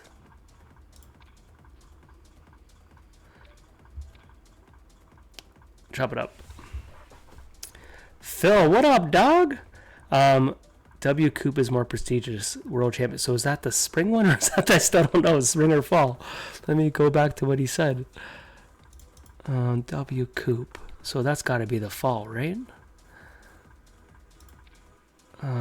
Yeah, he said on Coop is the fall. Oh, on Coop, W Coop is the... I don't know. Fall or spring? Tell me fall or spring. I'm hoping it's the fall because that's coming up. And I'm going to be able to play the full schedule. I will plan my entire days around the Scoop schedule, or whatever the heck it's called. W Coop. Both considered similar these days. Okay, good to know. I know obviously Ontario doesn't get as much hype, but I get beyond pumped for it. I care about those trophies. I won the Red Spade event during Scoop, and somehow I don't think it was a trophy event. I still never got the official yes or no. I got told they were looking into it, but the fact that their $100,000 buy-in or prize pool one, the biggest one, did not have a trophy event. I'm like, this is a little nuts. And the last Red Spade event got the trip to Vegas. I'm like, he could have a trophy attached to the scoop one. But I get hyped for it. PLO is a good game to learn. Yeah, PLO. My only problem is because I suck at those games, they take my entire attention. So if I have like one of them open, I actually, one of my last streams not too long ago, there was a heads up tournament, and I had like other games going. Did we lose 100? Yeah, we lost 100 with that guy who bet the flush. I had a heads up tournament. We actually came. Oh, we won the heads up tournament. But it made me punt all my other tournaments. That's all I could focus on was this heads up thing. And it's the same thing if we had PLO tonight. If I had like 6 tables, 10 tables, if I was playing one of them pot limit, even if it was a $5 buy-in, it would take all my attention. I have J plus. I won my first 2-3-7 draw. Yeah, like that game there, I would have no idea how to play it. Good for you though, man. I actually entered one of them by accident one year. It might have been last year. And I started off winning a couple pots in one of the games, and I had no idea what I was doing. I even just told the table, I'm like, guys, like, take my chips. I went all in every hand because I was so tilted that it wasn't no limit. I still don't remember what the game was called. I think it was like high-low. I'd win a hand, and I literally would look at the board, and I didn't even understand why I won the hand. And I'm like, I do not care to learn this right now.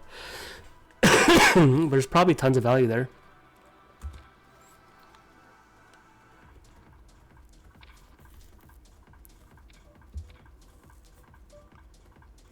Yo, the hundreds are going off tonight. Love it. All right, it's a 2x, but we'll play that.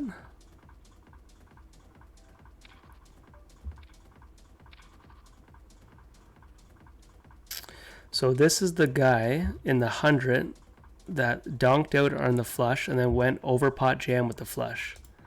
These are the things you got to remember. You know what? I am wrong. It wasn't him. Maybe I'm getting tired. Alright, we got to beat ladies. We need a 4 or an ace. We get the ace. I was learning on Coop. Yeah, I bet you a lot of people learn as they're going. So Daniel Negreanu's got like a famous YouTube series where he does like a 10 to 15 minute video on how to play each format at like a really reasonable high level. So I lost 50 there. Okay, so we're up 1475. So we're up 1475 profit. I will open up 100.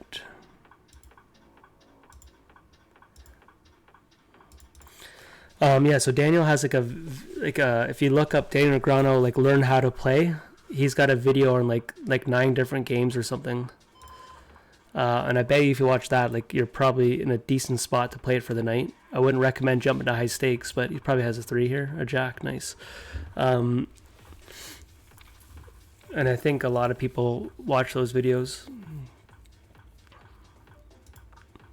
But he has it like on Raz, Badoogie, Triple Draw, like you name it. He's got a video on all of them. And I think they're a good like 7-10 years old. But I'm pretty sure you're if you've never played the game, it'd at least be a good place to start.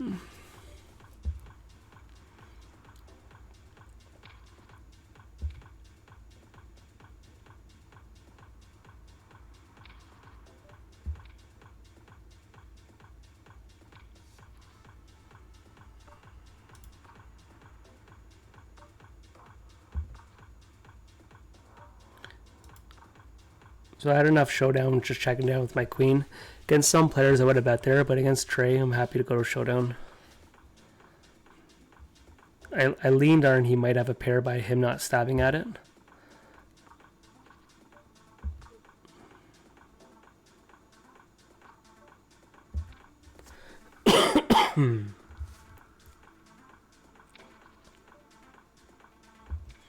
Try a limp here. W Coop is the fall. Scoop is in the spring. So W Coop is more important. And that's coming up. Let's go. So this is so close, man. I really should be calling, but I'm not going to. I'd rather wait for a better spot. And I'm actually just going to jam here. Could be a cooler, but... Alright, let's get an ace ball. Let's go. We got raped in flips earlier, but if we can win a couple now... the fact that he's out, this game might get going, because Trey's probably sitting at another one.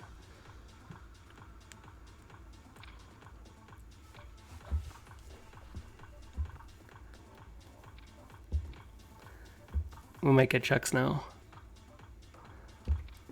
We're good. Let's see if a queen high can call us a jack high.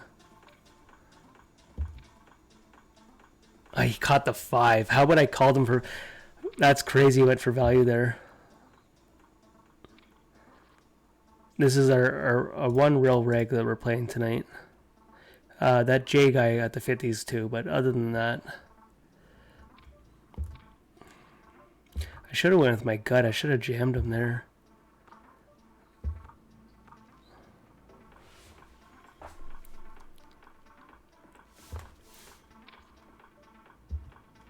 Because his king and ace would have raised me more, I know that. He kind of did a click back to see where he was.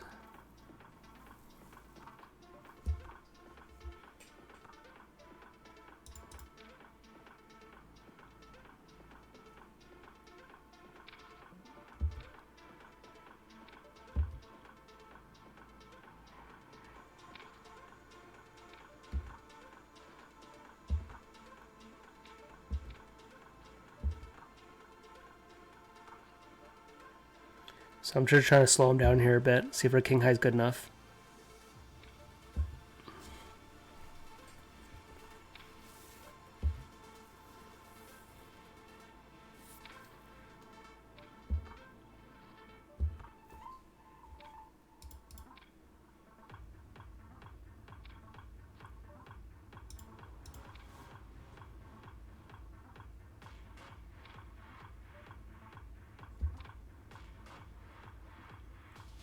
Wow, his first time not calling a big bet.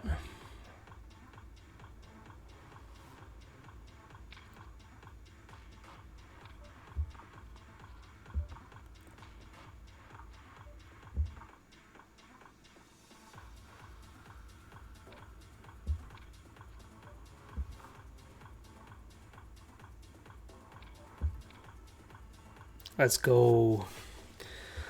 Okay guys, we're back up to 1575. Unfortunately just a 2x. I don't know how much we're gonna play. I'll open up at 50, but I'm getting a little burnt out. We haven't even taken one break this whole stream. I don't know how long we've been streaming. Does it tell you your total? Yeah, 2 hours and 10 minutes. We haven't had one break. So this would be, at everyone we played tonight, this would be our hardest table. I don't think we played these guys once together. But these would be what I'd consider two spin and go regs. That's just the term. He's more of the 50s. Trey's been moving up to 100s a little bit. Jay definitely could play the 100s. But this would be one of the harder games you're going to see. There's some other really good regs. They're just not playing tonight. We haven't bumped it into them. So this would be a cooler. He can't. Yeah, I knew he was strong. It just Now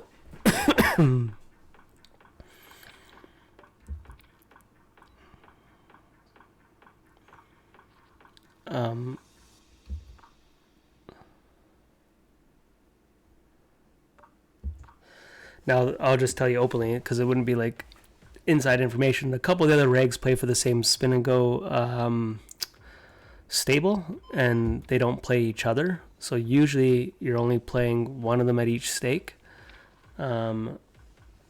just because they don't, on average, play each other if they don't have to. So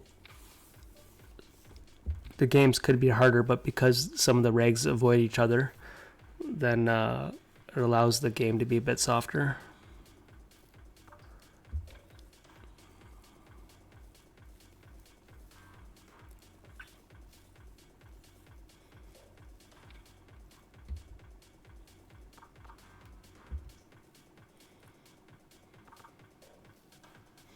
Betting that flop there with the a6-4, I more or less bet it to do exactly what I just did. If we didn't approve, I can check it down.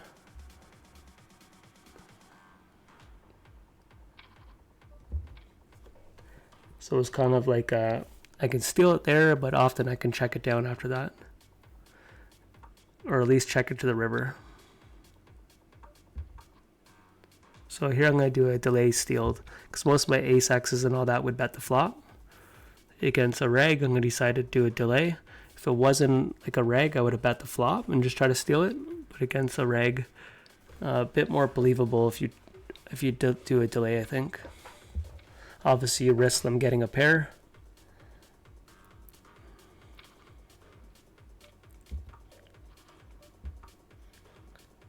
So he's going to bet this a lot, but we have to call.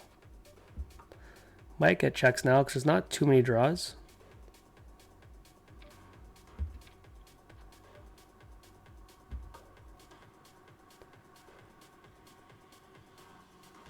I have to call here, but I'm not thrilled about it. Wasn't thrilled, but I can't see myself folding in that spot. Now with the spades missing.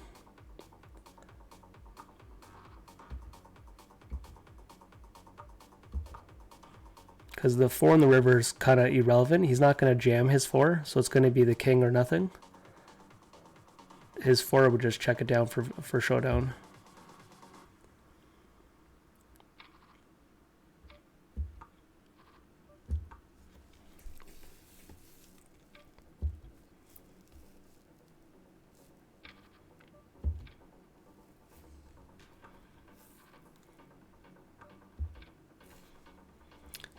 Oh, that's the type of board he would stay around a lot. That's a board that he would actually check raise often.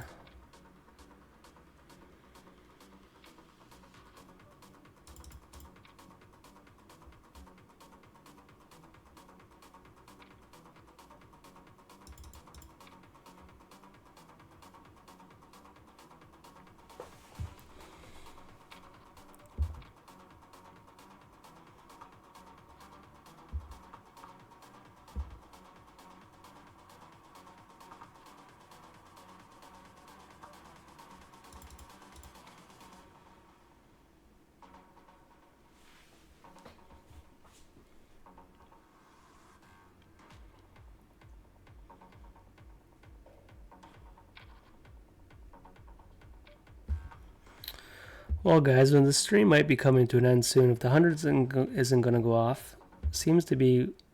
This was strange. I bet you by 12 o'clock, out of nowhere, these tables will start popping off. That's what's strange about spins. And what the crazy part is, they seem to all come in the same time, even though they're like new players. It's just like, for like 1 hour, out of nowhere, a whole bunch of people show up, and then they disappear again.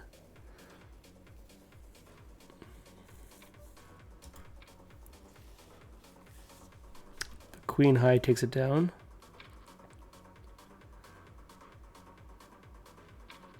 So that was another spot. If this was a new player, I wouldn't have called with the queen high. But if versus a reg, I decided to call. He knows he didn't have showdown value, so he bet.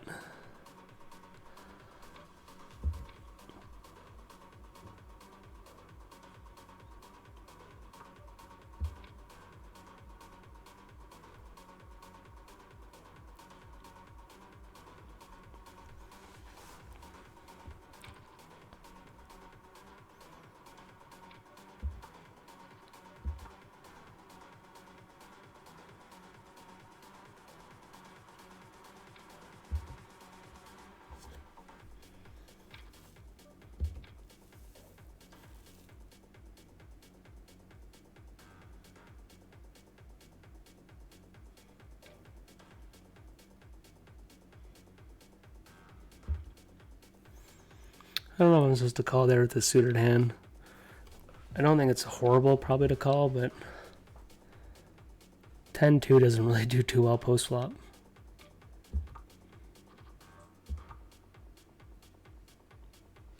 If I had the jack of spades here, I wouldn't have minded a lead out.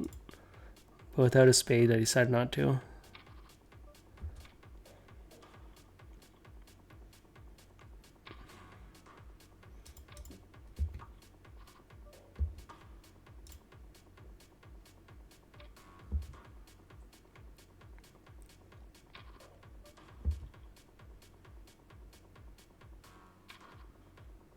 All right, for the win. Looks like we're flipping. Oh, he tanked with... Oh, shit, son. Can we hold? No spade. Oh, we got the full house. Sorry about that. Okay, so guys, we are up 16-25. I don't know, man. Without the hundreds going, I'm getting pretty pooped. I feel like I was declining in that game a little bit. Let me just see what's going on. There's more 50s. So there's one more 50. Alright, so I'll try a 50 again. But I might be just stopping soon. If somehow hundreds get going, I'd stay, but... Yeah. I do want to stay up late tomorrow for the Sunday grind. Good thing is Monday's a holiday. I have Monday off, which helps me huge. So Sunday, I'll be much happier to stay up later. I have a busy day Monday, but it's not to the afternoon, so that helps a lot. Giving this a second. Do we want to play 25 and end the stream almost? Alright, we have 25 open. I'll do a triple whammy. These will be the last games, guys. I am getting tired. And as mentioned, I want to rest for the Sunday grind. I'm going to start somewhere, depending on my family schedule. Hopefully, I've been trying to start earlier. I used to not play to 5 or 6 on Sundays, which I'm losing a lot of money by doing that. We got 2 games going, so I'll close the 100. So guys, this might be the last 2 games of the night. But we're playing for 2 3Xs. We're up 16-25 in profit. So I'm really happy with that. There's a small chance I messed it up by like $100 or something. I don't know. What does this say? By Subboys. Already by Subboys. I have no idea what that means. I think he was typing on another table. 851. I have no idea what the heck they're talking about. Oh, maybe these guys were talking on another table and I'm just finishing the conversation. I'll let those guys talk.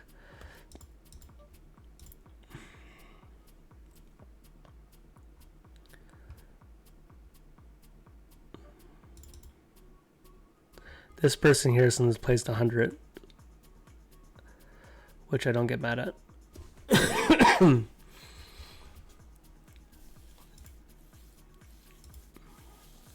Well, we started the day with 60,000 of this chest, so we put a dent in it today.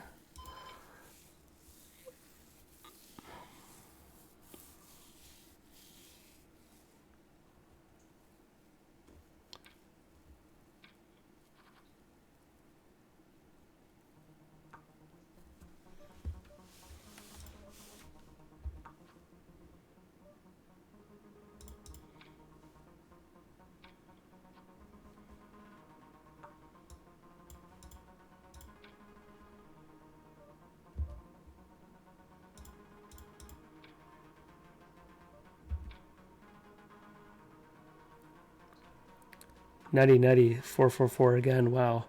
Yeah, I hit that set there. You know what? I usually complain about regs running plus EV versus me. Jay's the one player where definitely this year I've ran better than versus Jay. I think the year before he had my number, but I would openly admit versus top regs, if I was up on someone in plus EV, like running better than I should be, it would probably be versus Jay. He's a solid player, and I've probably ran... I thought when we first started...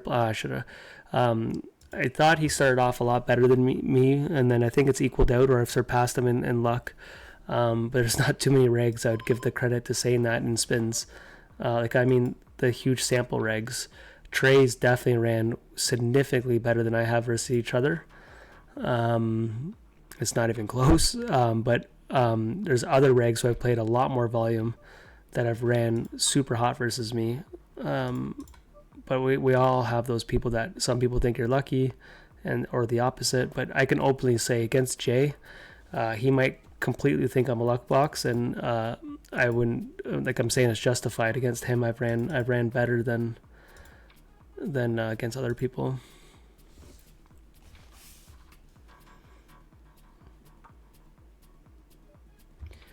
Trays ran good against me just in all in big spins. So in like 2x spins, 3x spins seem to be like kind of fair.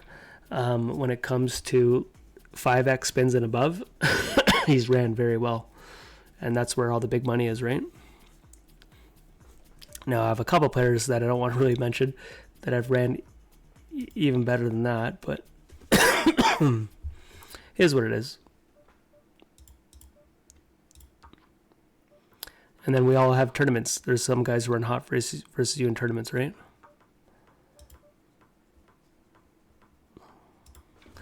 Variance is a part of the game.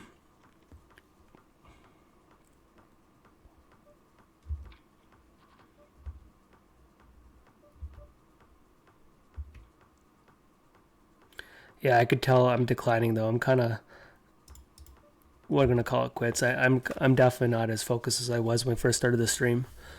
I'm kind of waiting for situational spots as opposed to outplaying people.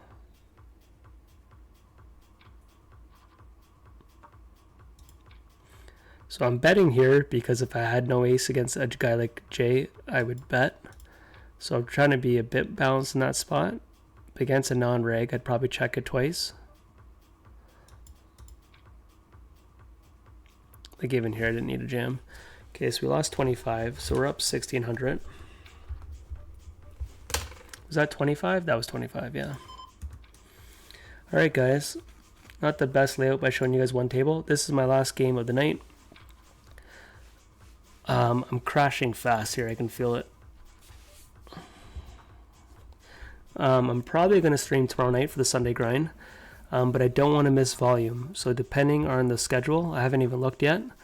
My Sunday routine is I'll wake up and I'll enter what I want to for GG. I'll sell action in some of my tournaments, and then I'll base it on which one I want to play first. So, and then I see what my family's doing. And then usually I have less tables around 9 o'clock. But there's no series going on right now, so I'll probably can start streaming around then. But if I have like 12 tables or something, I'm not going to stream until after. The one problem is when I start streaming, I'm already burnt out. So I usually sometimes start streaming, I have no energy because I've already been playing for like 5 hours.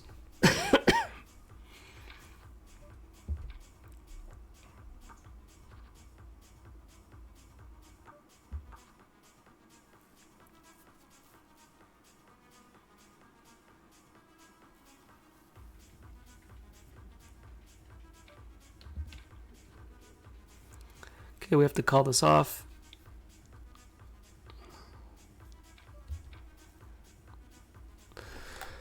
Okay, GG to Jay.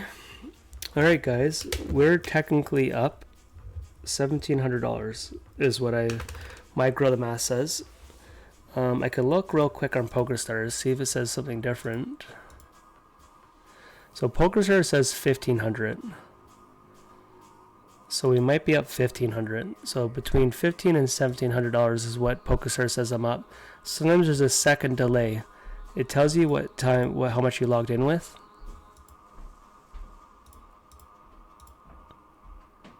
Anyways, we'll call it 1,500.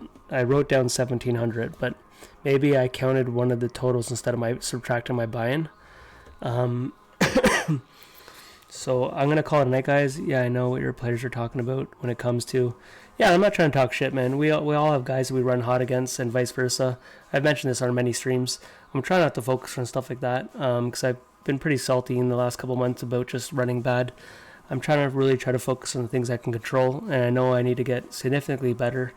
So I want to focus more on stuff like that. But I'm going to leave you guys tonight. I appreciate everyone doing it. If I knew how to raid, I've never raided before, I would raid. But I don't know how any of this Twitch game works, but soon we'll eventually be a proper streamer. Everyone have a good night. Thanks for watching though. And I'll probably grind or stream tomorrow night. Peace and good luck in your grinds.